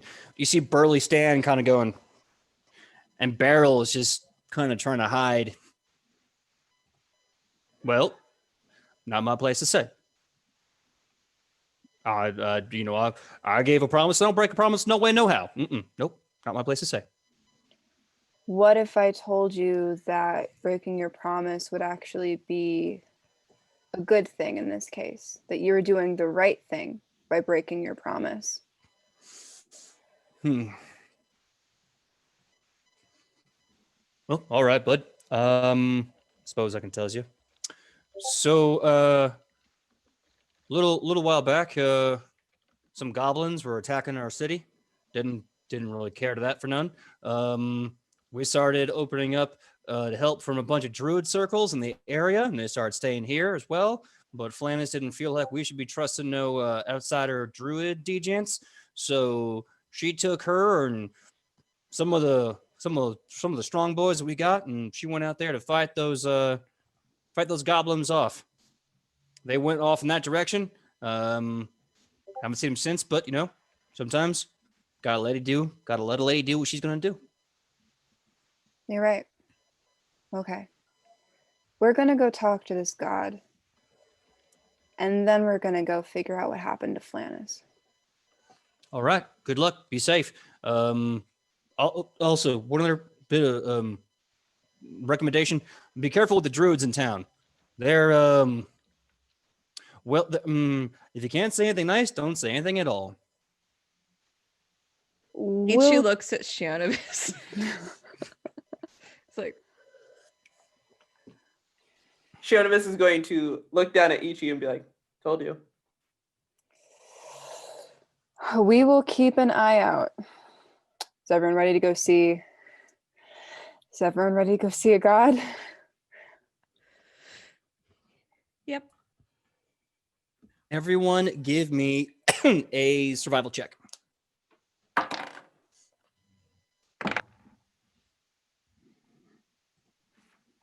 If we don't have that skill, do we just roll? We just roll wisdom, right? Yeah, basically, you make Okay. the normal D20 roll, add your wisdom modifier. Yeah. 21. All right. 15. 12. Oh, 15, 12, 12. 14. 14. What was yours again, Michael? 15. Okay. As you start walking off, you get a bit away. You start seeing more and more of the city, the lights, these halflings and gnomes defying gravity with their infrastructure. Sidney, you accidentally bump into a physical body. You look and you see a gnome in what appears to have some sort of weird leather hat, a very tight white t-shirt, and blue slacks. And he kind of bumps into you. And he looks at you, and his face is kind of also squinted, but his lips are kind of pulled back like this. Oh no. Oh, I ran into one of the degens. Oh man. Sorta. I'm gonna say, oh sorry. How you doing? I'm sorry for How running. did it?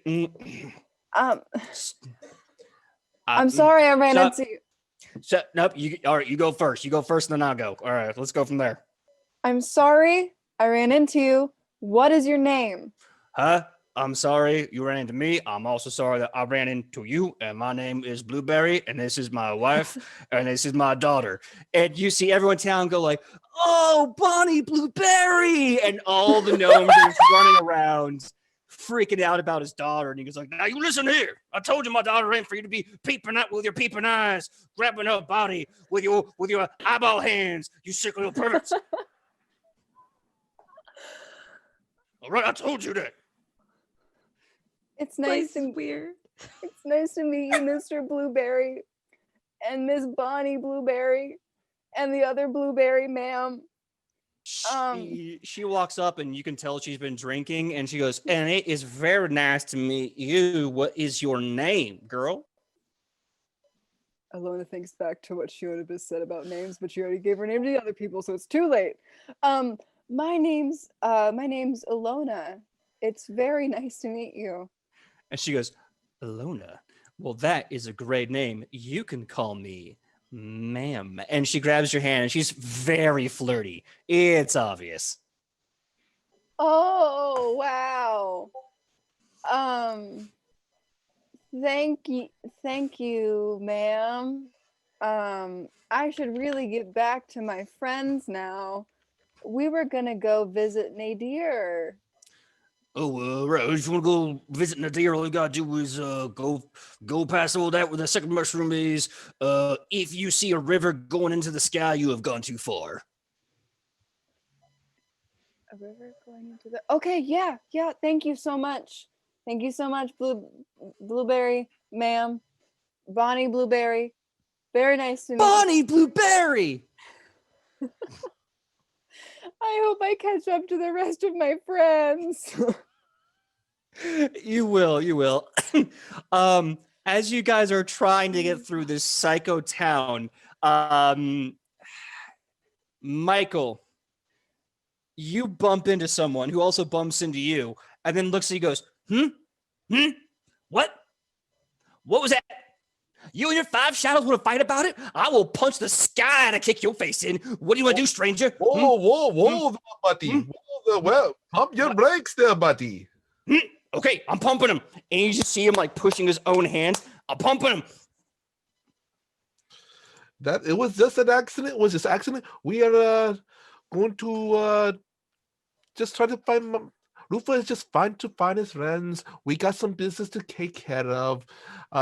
Rufa apologizes for your inconvenience, and yes, Rufa hopes you have a very nice rest of the day. Hey, I don't condone drugs, but I do them. That is very nice. Rufa, other than a couple of drinks, he very clean, very clean. I will stab you with magic and I will play deer antlers on your face. What are you doing? My name is Jeffrey. What's your name? Is Ichi around at all? Can she see this happening? Make a perception check. Okay. Rufa's gonna be like, he remembers what was it what Glenn said about names, and he just goes, You may cut this one, Bob. Bob? I know too many Bobs. I know too many. I don't like them. I knew a Bob once. I stabbed him. Now I have only 3 Bobs that I know, and that's too many Bobs. Your name's going to be Jeffrey 2. Wait, that's my name. How dare you steal my name, buddy? We can be Jeffrey 1 and Jeffrey 2. Which one do you want to be? That was a 17, just so you know. Why don't we, you know what names? What is in a name? So out of fashion. What we know each other. We know each other. Do not worry about names. You know what? Why don't you stop by the local pub and have a drink on Rufa? How dare you? I'm gonna do drugs about it. Let's do a fight dance right now. I challenge you to a dance competition. I'm one of the best there ever is now. You should be a was-has. I'm gonna fight you in a dance-off. Oh, you want to have a dance-off with the roof with this one? Are you reading my brain again? Listen, you devil ghost. I said we're having a dance-off. Don't make me cry about it. I will do drugs. I don't condone them. Oh, let us, how they say, throw down. There's so much Do I going on. see them? So yeah, Rufa's gonna set the dance off. Oh no. Okay. You know what? Just out of character, Shionibus said this would happen. I told you gnomes were whack, yo. Did I not? All right. Listen. So yeah, Sam, you've been watching this amazing interaction, I suppose, though, could be used this entire time. So, Jeffrey 1 or 2, as he is, I guess, called, he reaches into the earth, spreads the grass open like it's the top of a briefcase, reaches into the dirt and pulls out what looks like this very unusual series of like this giant kind of spongy system with multiple mushroom heads. And it's at this point that you realize this is a stereo boombox made entirely out of mushroom material. He places it down. He turns a lever, and you hear this buzzing sound as all of a sudden music starts playing. It's like this kind of like this dance music starts pounding, and all the lights in the city start to change as they flicker and move and pound to the beat and the rhythm. The whole city is now completely different. The whole city is now a dance club. And Jeffrey 1 or 2 looks at you and he goes, all right, I'll have you know I'm the #1 dancer of mushroom style. Hope you brought it, because I don't know what it is yet that I'm going to do, maybe. Well, pitta patta, good buddy. Up and at her. So let's do an initiative roll as we have a dance-off. Is this just Rufa? Do you want to get involved, Sam? I was going to attempt to give Rufa a little bit of aid with my gladiatorial lore to maybe help his performance somehow. Okay. How about when the dance competition starts, I will definitely allow you to basically be the hype man and use your gladiatorial lore to give bonuses to Rufa. You probably won't need it because the man is a dance master. But Sounds for good. funsies, I'm okay with this. So, Rufo, what was your initiative roll in this Oh, dance competition? I haven't rolled yet. This is a trip. This is a trip. I did not roll that well. But you know what? I'll keep it because I have an idea. Let's see, that's 11. 11. Okay. So Rufo got an 11 and Jeff 1 or 2. Because no one decided what his name was. It's Jeff 1 or 2. Has a die face 13. So Jeff 1 or 2 is going to go first. So Wow. Jeff 1 or 2 starts doing this very enthusiastic, like a lot of like pumping motions. But at first, as chaotic and destructive as it looks, you start to see the subtle nuance of his moves. It's actually rhythmic, full body expressive. It's very fluid and yet very sharp. It's like if crumping and ballet could somehow merge into a simple body lock and aggressive, maybe not ballet, that's not the right word. Pop and lock and crumping had a baby, and it's what this guy is doing. He makes a performance check. Okay. Pretty good. So his first performance check is a 22, as suddenly you see a bunch of squirrels pop up in midair and start flying at you like missiles, and they explode all around you into like flowers and lily pads. What do you do?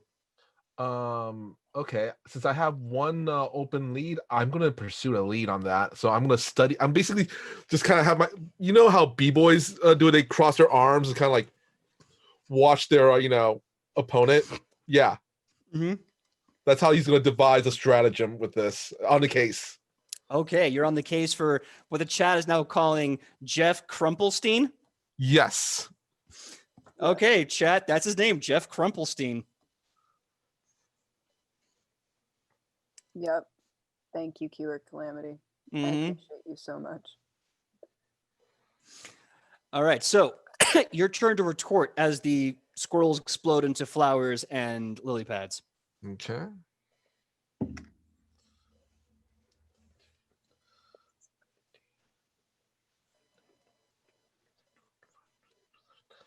$27. Oh God. So yeah, what do you do? What is your dance retort? First, Roof was just kind of like, does that whole b-boy stance. It's like, just like, and then he does kind of a front flip right up, nose to nose. Oh, I guess he front flips forward, leans down, nose to nose to Jeff Crumplestein, and says, "Very nice, but this is how we do it in Grazie." Ooh. Joe gets a hero point for that bomb-ass track he just dropped on us. So fat was that track. You get a hero point for serving this gnome in the first round. As you do that, you see behind the gnome a bunch of bright lights and then little mushroom clouds as he falls back, and he's like, Cripplestein shan't be defeated. And then he starts moving in for another kill strike. You see him pulling out some acrobatics as he's jumping and flipping. And when he lands with a 21, he lands on the ground, starts popping like a worm, jumps up, and strikes the ground, and the earth shakes around you, starts to crack open around you slowly. What do you do? All right, I'm going to roll another performance check. Is this Jeff secretly a Pokemon or? I will actually get to this in a second because I have some fun stuff to drop. Okay, I got a 25. 25. Okay, so that will beat his 21, as you now are basically past the mic to retort. What do you do back to him with the wonderful dance steps of Koratsu? When he does that kind of sound wave move, Rufa's gonna be he does it, it's almost like how you would do the robot, but more, I guess, kind of a mixture of crumping, and he kind of like mimes like kind of taking the, what do you call it, taking the shock wave and just like boxes it in, does that whole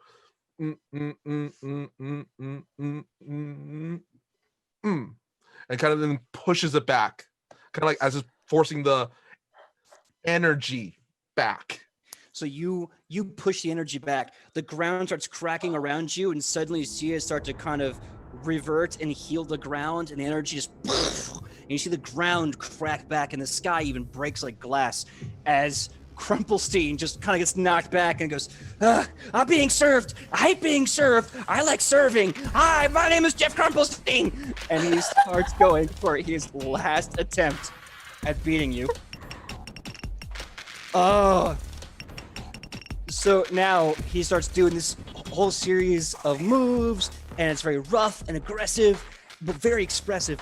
And you suddenly see him summoning like a bunch of mushrooms that just grow around you like a forest, like they're about to like basically crush in on you. And he's like, I hope you like mushrooms. I do. I eat them for breakfast. Ah! He didn't roll very well though, so you now have to beat an 11. I'm gonna use my hero point. Okay. Actually, wait. Actually, I might not have to. Let me see.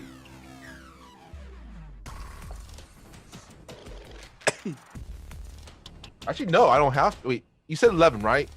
11, yes. I got a 14 then. So I think 14? that beats 11, actually, so I don't need a reroll. Yeah. So you do the 14.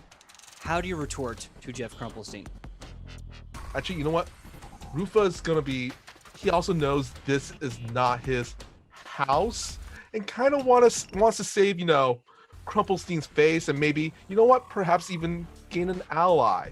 So he does a kind of a few flips, and then does a front flip in front of Jeff Crumplestein and then goes, you know what? Respect, and just offers his fist. Pound it. Jeff pounds it and then drops to one knee in submission. Suddenly, you see all the lights, all the mushrooms that he summoned shrink back into the ground, and the mushroom speaker that he summoned slowly starts to kind of like reset back into the ground. Jeff Crumplestein picks himself up, adjusts his rather unusual colors, and goes, Hi, I'm terribly sorry. My name is Jeff Crumplestein of the Crumplestein Academy for Freeform Dance. You, Rufa, have been officially challenged by the 9 great masters of dance for the entire world to defend your title and your school. You will be met by competitors all over the world at random times and random places and in random styles, and you will be tasked with the challenge of outdancing them. If you lose to any one of these people, and you are allowed one redo on a different date, a different time, different location, if you lose one time and you cannot defeat them again, then you lose. Good day, sir. You will lose your title, you will lose your school, and you'll never be allowed in Grazie again. Welcome. Oh, and if you win, I should say this, if you win and beat the great 9 masters of dance, Mr. Rufa, or Master Rufa, you will be canonized as the god of all dance. Oh, boy. That is, oh boy, Well, oh boy. Welcome to the competition, good sir. My name has been Jeff Crumplestein, Crumplestein's Academy of Free Movement. Good luck, and may you enjoy the challenge. I like drugs, and he just runs away. Rufa just kind of under his breath, like so no one hears this, but in Zinese,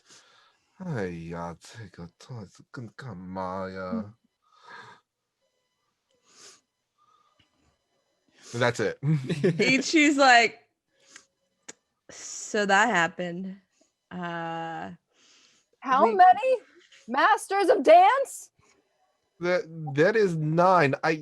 Rufa thought he had more time. Rufa was not informed he was on the list in the first place.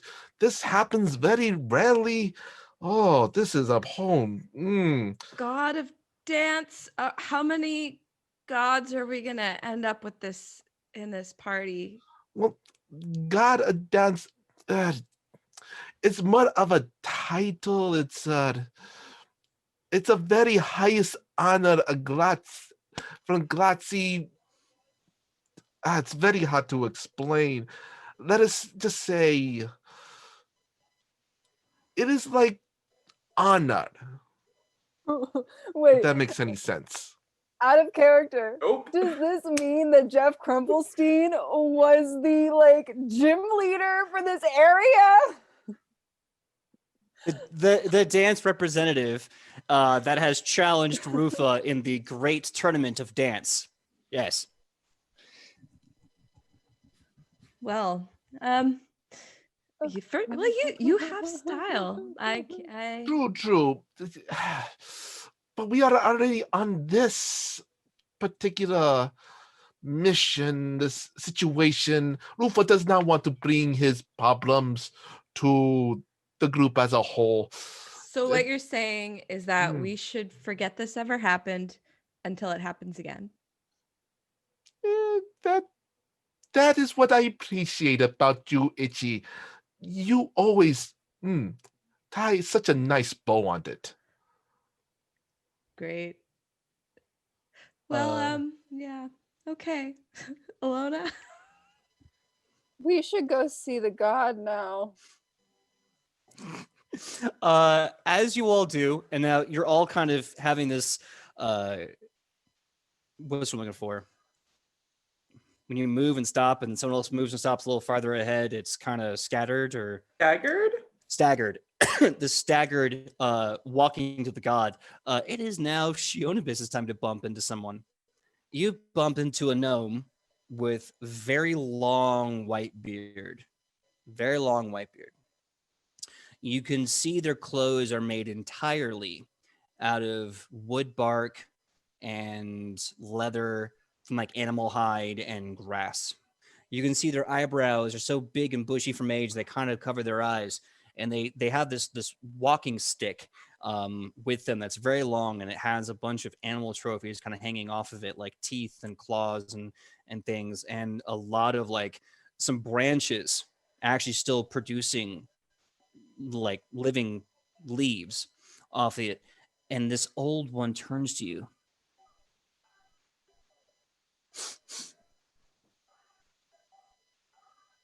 Hello there. I can't do believe I've ever seen you before. What's your name? Me? She's gonna like look at Ichi and Alona and be like, Amelia? Amelia. Huh. Well, now I don't know nothing about no Amelia, but I got a feeling that ain't your real name now, is it? It's okay. You don't gotta tell me. I understand. Sometimes you don't want to trust a stranger, and that's fine. I mean, unless you give me a reason to trust you. Well, do I look like I have the strength to hurt you? I've seen a lot of things in my days, and nothing is quite as it seems, so maybe. Well, shoot, looking at you, I can tell you've probably seen way more in your days than I have. And then he stops and he sees Mush. Well, he hears him first and then sees him.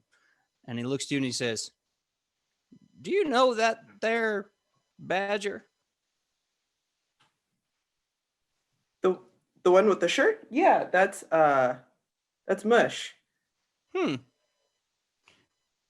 I've only seen one badger like that in a long time. You know the gnome companion he walks around with?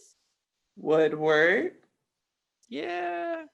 That Yeah. name sounds about right. Is he here in town?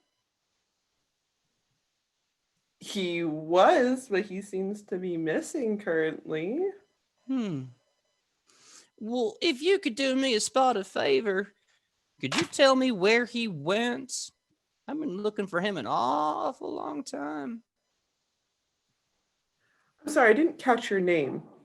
Well, shucks, I reckon I didn't give it to you. Then how can I hand someone over when I don't even know you? Well, I like being upfront and honest. I go by many different names. You could call me Arch Druid. Everyone else here does. And why are you Why are you looking for Woodward? Well, we got a lot of past we got to bury. He's got a lot he's got to make up for.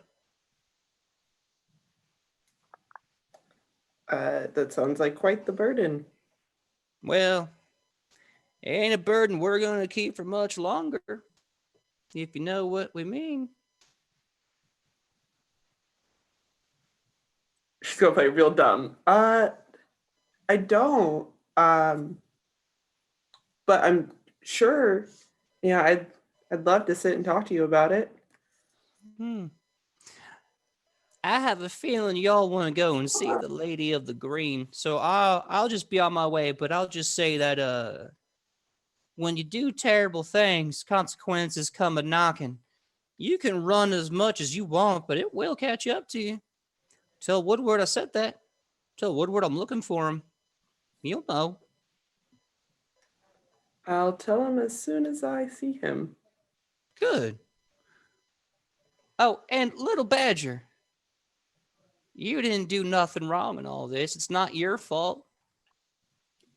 But we will have words later, little buddy. And the old man just kind of stumbles away with his giant staff. Shionibus is going to quickly turn around at the group, be like, "What? I told you I didn't want to be here. Druids are whack." Woodward's a druid. And I'm nervous about him.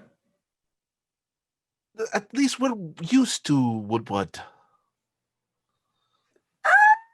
Let's just find this god and get out.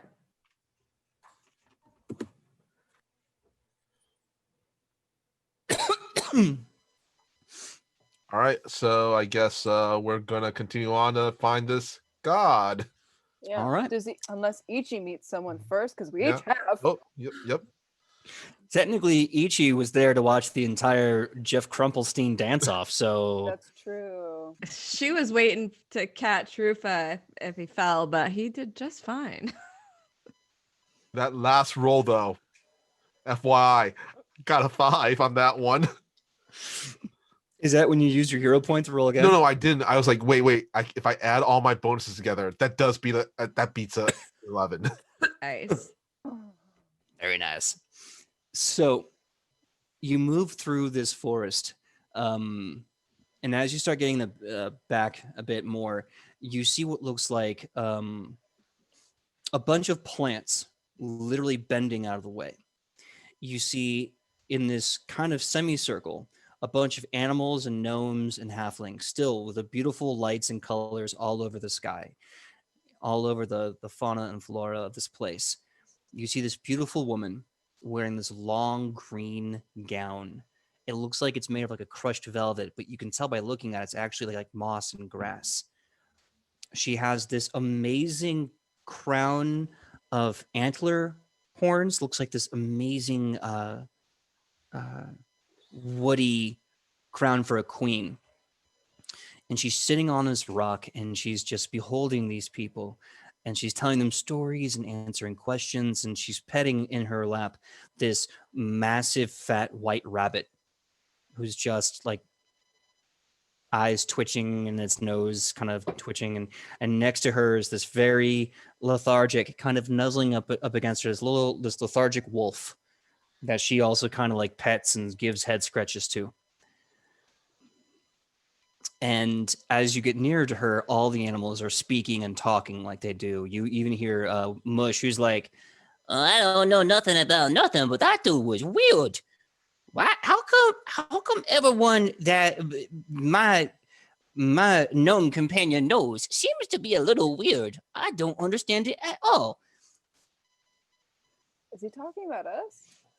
Well, oh, you can hear me? No. I'm talking about the old man, clearly. Rude. I don't know what you're talking about. I'm the most polite badger. Well, you're the most polite badger. It certainly has been a very strange day. And he just kind of looks at Alona, kind of gives her that, this is all on you. Look. I just was very excited, and it has lived up to some expectations. It has been very exciting. Very exciting. Now, everyone, sure to pay your respects to the goddess of nature and living things. Hi. Oh, Alona's gonna find a good time to step like a pause, so she's not interrupting me, dear, and she's going to introduce herself. Nad- Great goddess, Nadir. Mhm. Hi, Hello. my name is Alona. It is so lovely to meet you. It's so lovely to meet you. Please, if you want to, have a seat. If you wish to pet the rabbit or the wolf, just ask them, and I'm sure they will love for a little attention. Alona immediately wants to sit in between the wolf and the rabbit, have one hand on the wolf and one hand on the rabbit. Really quick, PJ, I was Mhm. wondering, can I, this is kind of for flavor, I was wondering if I can make a society roll to see what the proper etiquette for this kind of situation here is. For talking to a god, Yeah. go right ahead. Try to make a society check. like as a recall knowledge roll, I guess, for society. Mm-hmm.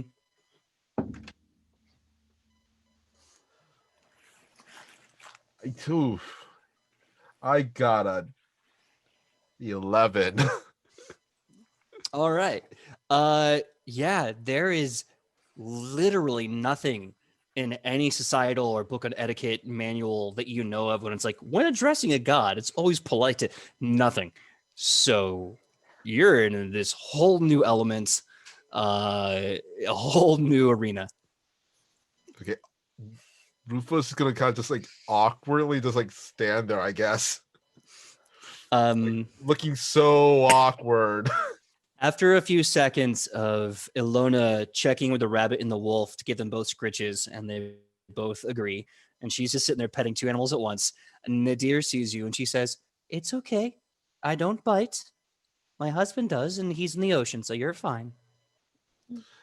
With all due respect, Mom, this has been a very, very strange day.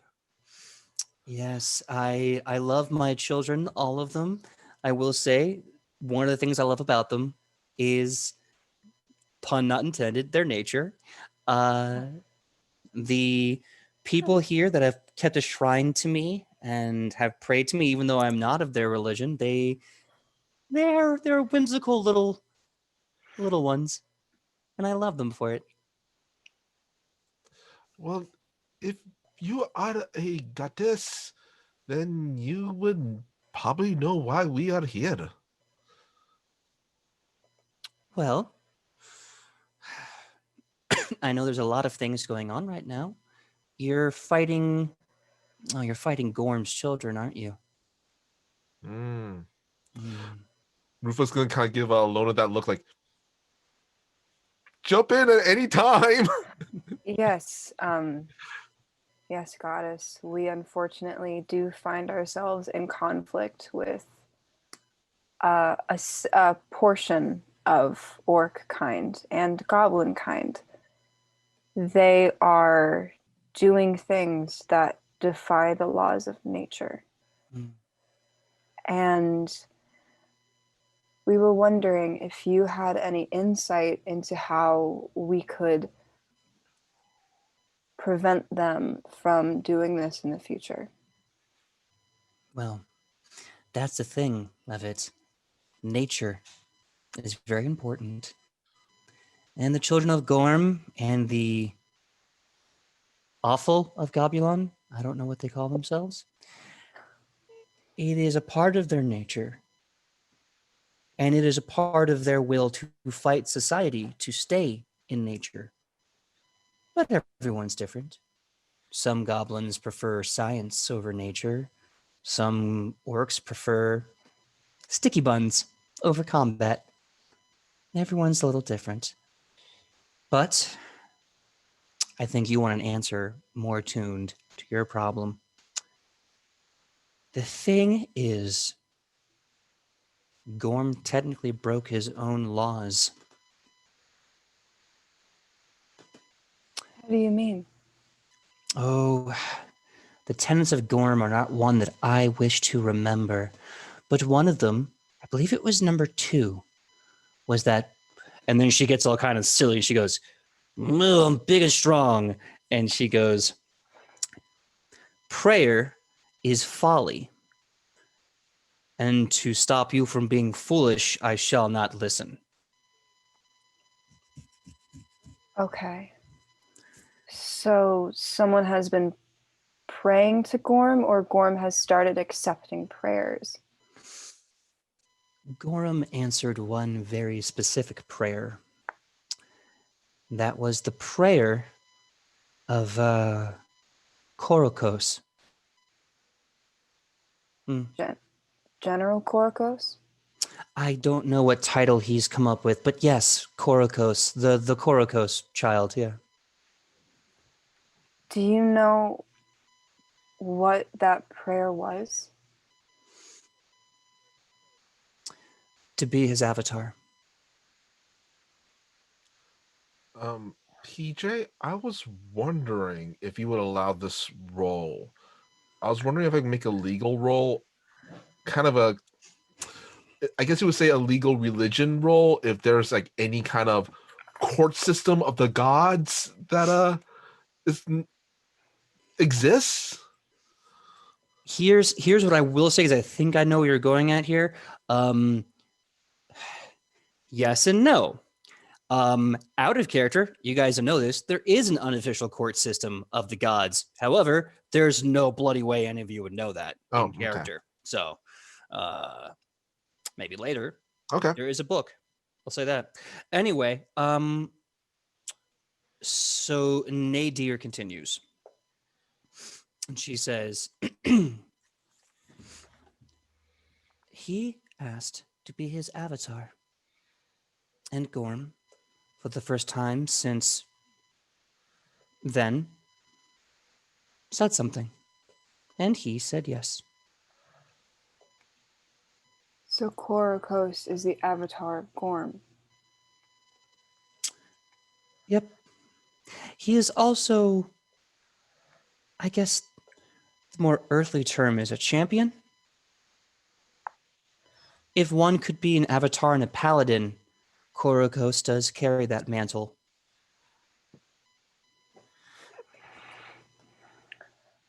Oh.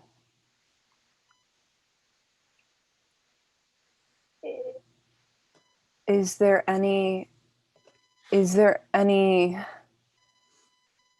ramifications for breaking one's own rules?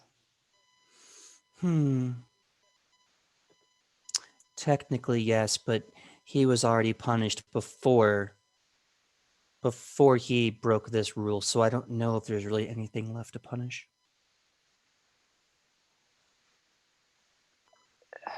Okay. Korokos is the champion and avatar of Gorm.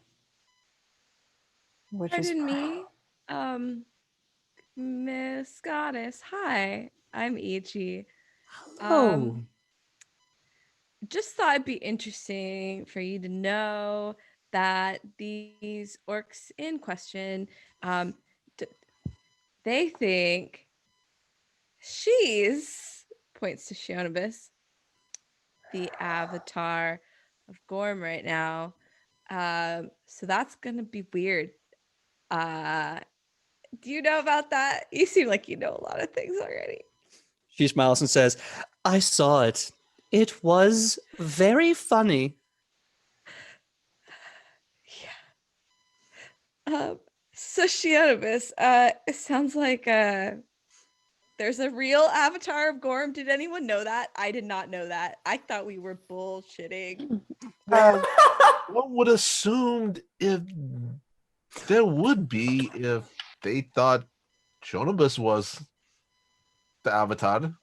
Listen, from what I knew of Gorm is that no one had ever been an avatar of Gorm. He does not answer prayers. That's what I knew of him. And that's why we thought it would be an okay idea to have Shionibus be a champion, because then it would mean a whole lot more. And then it became this whole convoluted thing. And now we've really dug ourselves a really big hole, and we didn't even mean to. And nobody knew, I'm sure, that this was even going to happen or where this was going. We made some choices. And now I'm double thinking those choices. And On the shoulder. Just Yeah, comfort Rufa's. pat. I guess both Rufa and Itchy's kind of patting Alona. Here. The good here's- news out of all of this is I think I might know who the avatar is. And out of everyone I can think of, it's probably Xanakin himself, who I just told his brother is dead. Mhm. And out of everyone, I should be the one worried, because I'm going to have my head skewered on a pike if they find out. Question: if one is able to become blessed with the power of an avatar, is there a way to perhaps strip them of it? Oh, no, avatars are entirely killable. It's just hard. Is there perhaps how you say a workaround or a cheat sheet or something we could smash or something? We're very good at smashing things, Good at smashing. according to our track record. She gives you a dirty look and she says, yes, and lighting things on fire. I've been very aware, Rufa. I mean, one's got to do what one's got to do. Mm. It's extenuating circumstances. Oh. Well- Sidebar, really. Oh, sorry. Continue. No, it's okay. Sidebar, Korokos. Do I know that name from? I don't actually know if I remember what Korokos is. I think you've heard it enough to kind of get the general idea. They refer to him as General Korokos. I don't know if anyone's told you the big details, but out of character, General Korokos is the orc who is going to war with the entire world with an army of orcs and goblins. Oh, and so we have not met General Korokos. Oh, you have not met General Korokos yet. Okay, and that's the one who Yes. she said was the avatar of Gorn, was General Korokos. Okay, Mhm. yes, got it. General Korokos is the big dude, the one that's in charge of all of the orcs. Okay. Champion. I thought we established that was just a title. Was Korokos was just the title. Like that was just a name. Nope. Oh, my notes are so messed up. It's okay. Technically, back in episode, oh gosh, it was like episode 3 or 5, when you're talking to Leon Tari for the first time, and he called you General Korokos. You thought it was a title. He actually thought you were General Korokos, the Right. General Korokos. That reminds me. You've been a lot of orcs, Kylie. You've just become just an orc elf, half elf orc. For a tall, I beautiful mean- elf, you sure have been a lot of orcs. If it works, it works. I'm just saying. So just Yeah. to Does recap, Oh. General Mhm. Korokos is the champion of Gorm. Mm-hmm. Champion Xanakin is someone that we have interacted with before. They were the person in the quarry that we destroyed and took Leon Tari away from in like episode 7 or 6. Mm-hmm. Champion Xanakin is the brother of Zaka. Zaka is a leader of a unit, a military unit of the orc army that is trying to take over the world. Zaka thinks that Shionibus is actually the avatar of Gorm and not General Korokos. So right now, we have created a rift between who is the real Messiah. I Is don't it know anymore. Shionibus or is it General Korokos? What have Plot we twist. done? It's actually mush. Rufa's gonna ask question: does one of these avatars, does an avatar have a weakness? Something that we could exploit? An avatar is chosen and an extension of a deity. According to the rules that we established, only gods can do this. And it depends on the avatar. There's many of them, and they have different jobs, purposes, titles, facets. And with each different avatar title comes any number possibility of things. Like Oh, Felix this Chance, general. for example, he's really difficult to hurt because, well, I'm sure you've met him. So the General Korokos, this Avatar Gorm, what is his weakness, perhaps? I wouldn't know. I'm not Gorm. Who would know Probably Gorm. other than Gorm? That's the only one. Mm, Maybe Korokos might, but I don't believe Korokos is spending time focusing on what will kill him. I think he's probably more devising plans to kill all of you. I'm sorry if that was rude.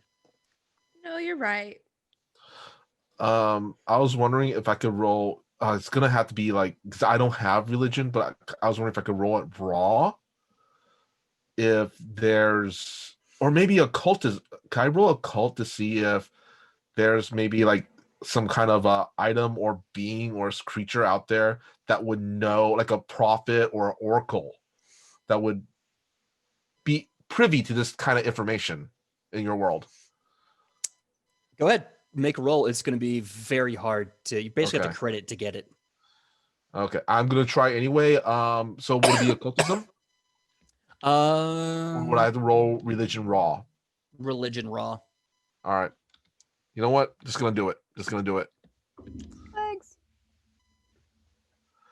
Oh, What is it? one away from a crit. Oh, so close. One away. It should be hard though, because Yeah, you're asking yeah. a lot, bro. Yeah. Yeah. So So you know what? Might as well try it. She says this to you. She goes, I cannot give you all the information. There are people here in this world that may have it, some that may not. But what I recommend to you is look into the Green King. It says that General Korokos is working for the Green King. Rufus gonna just look at Anona and Chonabes and with does this click? Look. Looks like we'll have to do some more research. So one more piece of Lovely. so basically, cool. This is good information though, because we know next time Shionabis does her act, we have to kind of think a little bit less of like, oh, you're in charge, and a little bit more along the lines of we're creating a religious schism. So now we have some direction. That's really good. I mean, sowing chaos is a tactic in war. Chaos is the right word for all of this. She just kind of like points at the forest in general. I have a question for you, goddess, dear goddess lady. We didn't necessarily come here to get into dance-offs, which are cool though. I love drama and the stage, but I feel like what we really need help with is getting this word out to people of the orc threat. So could you tell me, is there some kind of gnome psychic magic where these gnomes could like talk to each other and spread the word, and maybe that word could get out?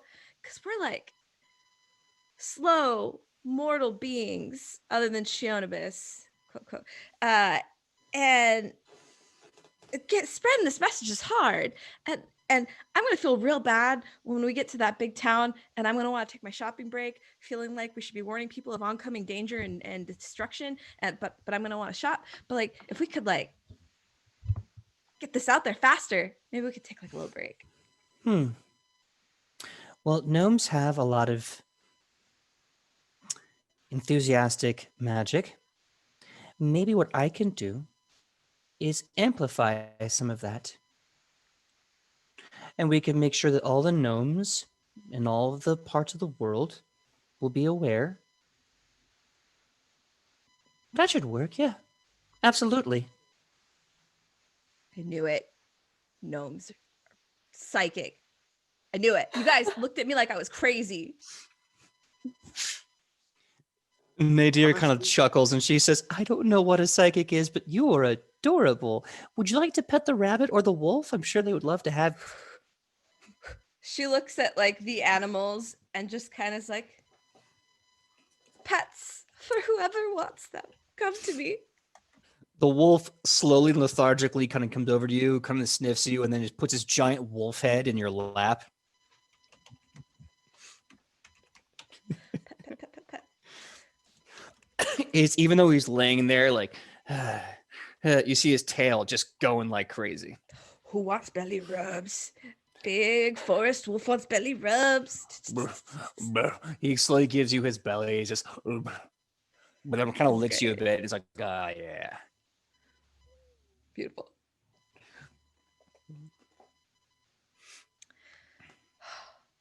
This is great. Thank you so much. So this is great, everyone. No magic. That's all I got. It's so strange here. I need a nap. There's no coffee here. Is there a place that we can spend the night? Give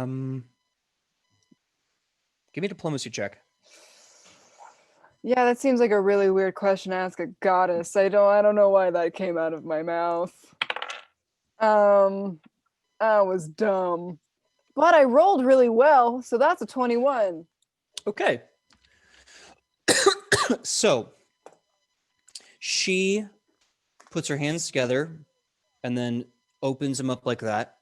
And you see a bunch of greenery all around her start to shift and move. And like you even see some trees get up, hike up their roots like their skirts and go, excuse me, sorry, pardon me, excuse me, mate, come through. And the trees themselves are kind of moving and talking like that. And then they resettle down and they're like, hey, how you doing? Hi, cheers. Hi, good to see you, mate. And they kind of get stuck again like that.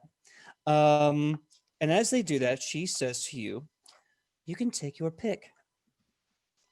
And she offers you some choices. Number one, obviously, anyone in the town will be happy to be hospitable and give strangers a place to stay. She says, just don't take up anything that the blueberries offer. It's too awkward. You don't want that.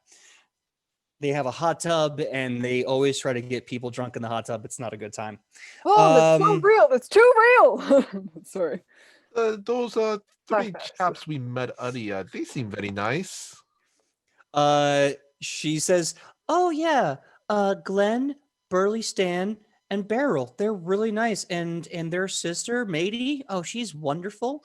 Every weekend we have what we call a barn burning, where they build a barn, set it on fire, and then have a really soft party while the whole thing burns down. It's really nice. Okay, that's too real, PJ. And I know you're calling me out, and I don't like this. I want to go to a soft party. I want to go to a super soft party. Yeah, I think 2020 has just been one big super soft party. But so she says you're welcome to stay with anyone in the city, in the town of Mollymoss. They'll give you a place to stay. She also points to one place, and it looks like this really interesting magical glen. And it's so magical that all of the other lights and crazy colors seem to kind of fade from it. And you see this kind of like just this perfect serene hill with a bunch of hidden compartments kind of like slid in. And each you can actually see some dwarvish writing on some of the hidden components. she also mentions you can stay at her shrine, which is this massive structure behind her that has, animals, grass, moss, making pillows, blankets, and the trees kind of bow and connect to make like a canopy so that you'll be protected from the elements above. So those are your options. You can sleep in the Shrine of Nadir, you can sleep in the hidden Dwarven Enclave, or you can ask someone to stay in town. Much as I like all the people that we met here, there's dwarf stuff over there. I'm gonna go look at it. She's already walking. But a bed. Okay. Be safe. Okay, bye. The minute you step on the hill, you feel this shock through your system, Sam. You feel you're standing on something direly important. And when you look at the hidden compartment in Dwarvish, you see in Dwarvish the words, "We who walk the long walk, may one day we know the answers."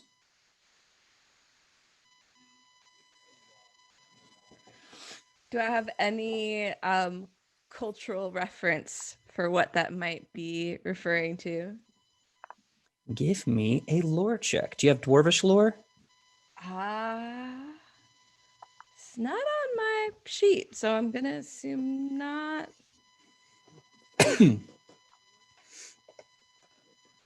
Yeah, it doesn't say anything about it. Okay. Oh, but that's good though. That is gonna be a dirty 20. Dirty 20. Okay. You are familiar with stories of this. You don't really see them in Osmocon, but then again, from the stories you've heard, no one sees them. There's a group of, for lack of a better word, holy dwarves, or dwarves that have given themselves to a holy task. They're called the Long Walkers. These dwarves have been given a task by the dwarven goddess called I think her name is the Censure That Measures. And she is the daughter of the Eye That Measures. And her symbol is a map. And the idea is that the Eye That Measures tried to see all of the world's ever-changing problems so that she could correct them, and knew that the world was too big and too chaotic, and she needed time, and she needed to figure out what was happening. And so she started building a blueprint of a daughter, someone who could, in theory, maybe help her, the Eye That Measures, figure out what's going on in the world, what's going on in the soul of people, what's going on in empires, what's going on with the astral seven glories. And her brother, the Hammer and Forge, the god that the dwarves believe invented the whole world in the God Forge, saw his sister's blueprint, thought they were beautiful, and made her daughter without telling her, and surprised her with a gift. At first, the Eye That Measure was mad that her brother broke in and took her blueprint and made her daughter without asking her. But then she saw that her daughter was amazing, that she was beautiful, she was perfect, and she saw that she was mighty. And she gave her the task: find the dwarves you trust, create the census, go out into the world, create the maps. I can solve every problem the world will ever have from now to infinity, but I need to know enough. So the daughter found the Long Walkers, and she gave them all this task: measure the world, measure the soul, measure the evil, measure it all.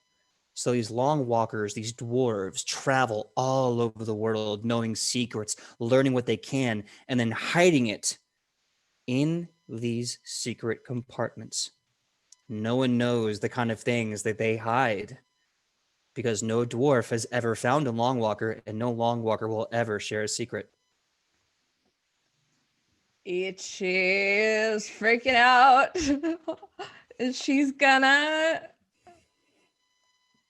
look this whole place over, see if she can see anything that is of interest. Much like the subtle ingenuity of a dwarf, this place is barren and boring. The only two things that were any takeaways: A, the emotional feeling you got the minute you stepped on this holy land, and two, the dwarven runes saying, "We are the Long Walkers." Is it like just like a little hollow, or is there like a rock in the middle, or like what's it look like? Yeah, it kind of looks like a sheet of stone kind of embedded awkwardly into the dirt. Like you blink and you miss it, but if you see it, it's kind of this perplexing enigma. The more you look at it from different directions, the more your brain starts to have trouble figuring out how to, like, what to do with it. It literally looks like someone put a bottle cap on the earth. Ichi's going to kind of like look around. She's gonna take out her clan dagger. Mm-hmm. She's gonna. Is the lettering like on the rock? Mm-hmm. She's gonna poke the rock. Okay. So you poke the rock with your clan dagger, right? You get this weird sensation of like you're trying to use a toothpick to break a brick wall, and then all of a sudden it feels like you're stabbing flan with a butcher's knife, and it just goes right through it. Is like just the knife, or do I feel like my hand could go through it? The whole thing, the knife just breaks right through the seal. I'm looking at whatever is in there, or is it like inside of something? Is the rock opening? What is? Once the rock breaks, it's literally a hole in the dirt that some dwarf dug. You can't even tell how long ago, and shoved something in there and sealed it up and left it so that the world would never know. Just left this secret there. You inside the tiny little rabbit hole, you see a leather sack bound with paper string, not paper string, sorry, the kind of rope string, and you see the skeleton of a dwarf, and you see a few other unusual trinkets, rings, and notebooks. I'm gonna check them out. Everything is in dwarvish. Respectfully. Respectfully, everything's in dwarvish. The minute you try to touch the secrets, the skeleton goes, no, wait a minute. Who are you?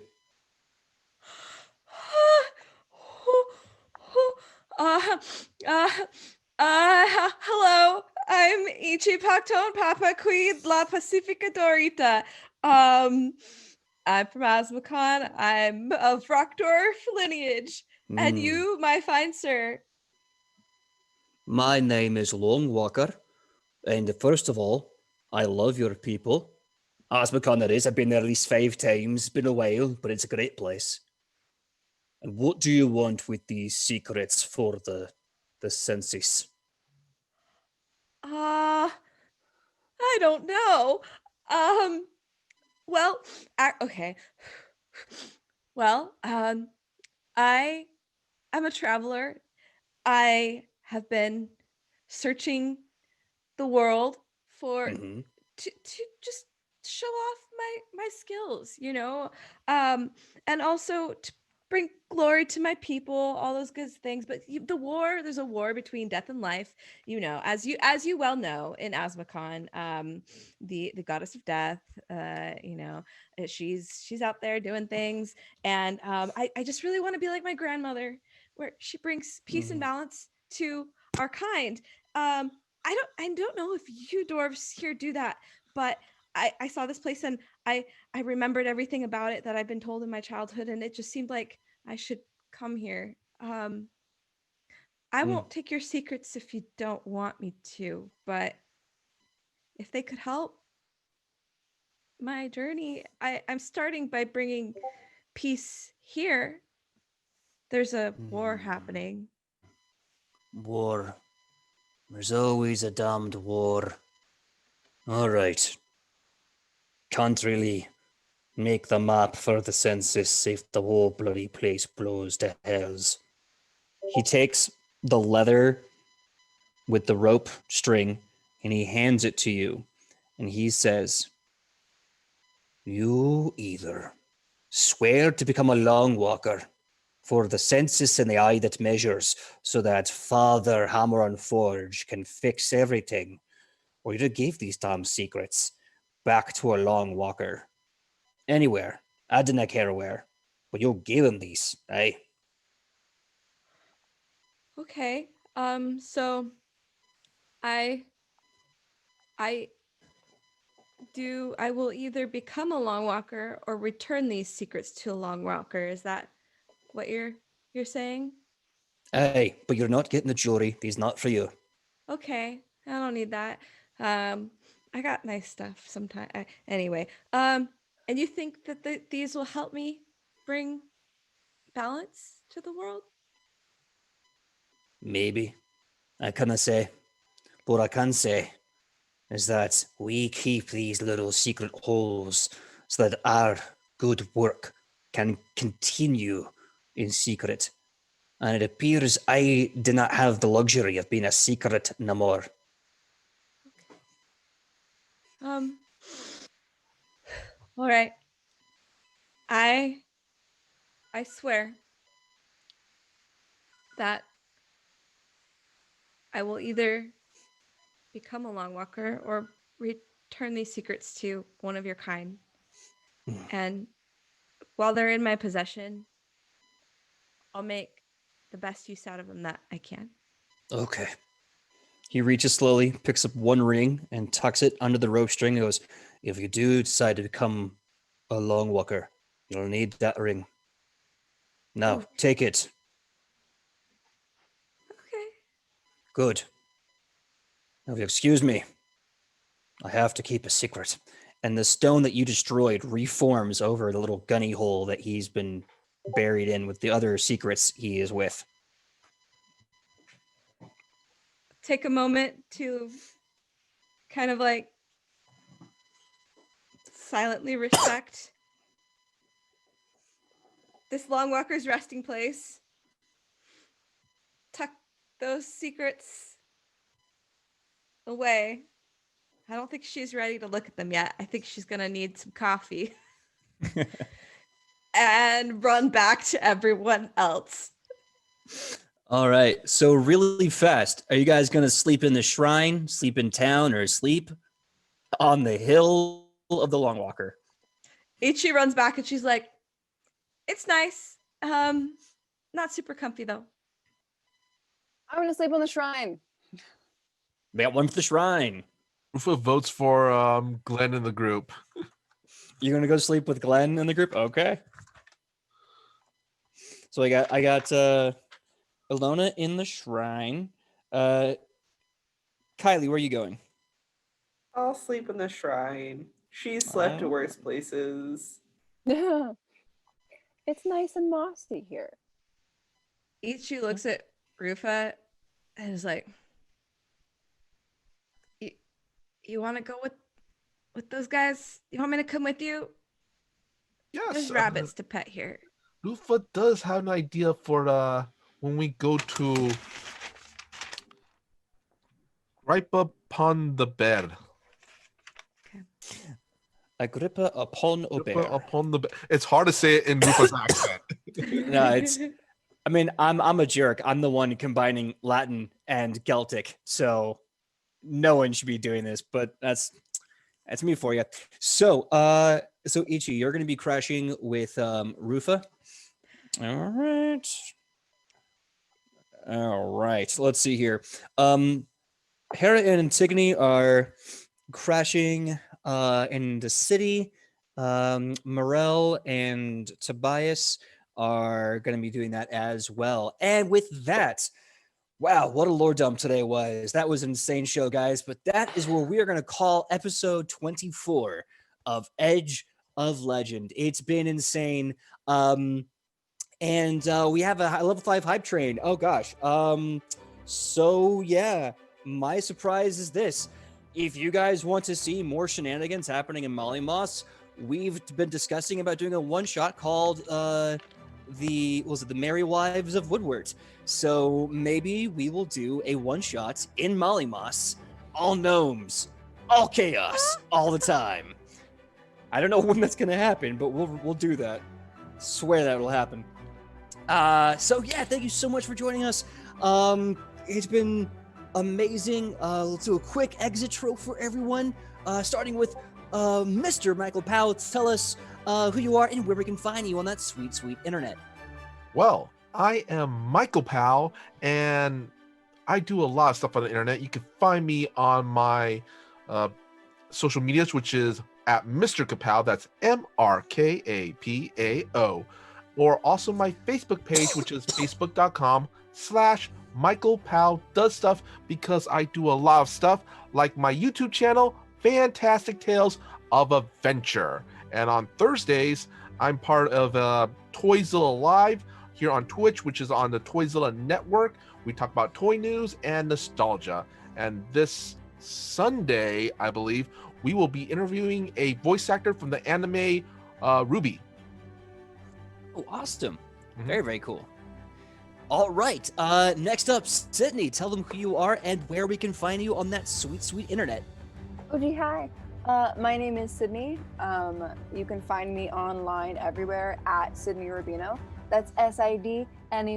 I'm going to start spelling it like Michael does, because that is a smart thing to do. The other thing that I'm doing right now is that I have a YouTube channel as well, where every Tuesday I read a story and I post it. It could be anything from fairy tales, Grimm's fairy tales specifically. Right now I am on American folklore, and I just finished the chapter on Native American folklore, and now we're moving on to a brand new chapter. So if you like stories and you like people reading to you, come check me out on YouTube. Awesome, possum. Kylie, tell them who you are and where they can find you on that sweet, sweet internet. Hello, I'm Kylie, or Kai, or Kay. At this point, it doesn't matter. You can find me at Kai's Wonderful Life on Instagram, TikTok, Twitter, all that jazz. I definitely don't do as much stuff as Mr. Michael Powell, but that's okay. I am going to be a part of a D&D campaign starting hopefully in January, and I believe we will be streaming. It's all about a couple of magical universities, and will be playing a half-orc fighter, I want to say. So that'll be a lot of fun. Come join us. Nice. Sam, please tell us who you are and where we can find you on that sweet, sweet internet. Hello, I am Sam Sterling, and you can find me pretty much anywhere at Hey Sam Sterling. And great show tonight, guys. This is awesome. I know, it's so much fun. It was amazing. Oh my God, so many amazing things. And all you guys, all you absolute legends in the chat, thank you so much for tuning in. My name is PJ. You can find me everywhere on the internet at pj.megaw. When I'm not here on Wednesdays doing Edge of Legend, normally I'm here Tuesdays, 3:30 to 5:30 p.m. doing At the Table, which is our talk show, talking all things TTRPG, where we sit down and we discuss what's cool about the books, and we build stuff with the chat. We build characters, magical items, all of which will appear in Edge of Legend. So you might help create the next thing in the show. On top of that, please, please, please, we have the charity happening December 19th, this Saturday from 1 p.m. Pacific Standard Time to 7 p.m. Pacific Standard Time. See what happens when the mother and son with a horrible past have to work together to get her home. And these guys have to keep them alive or from killing each other. One or both.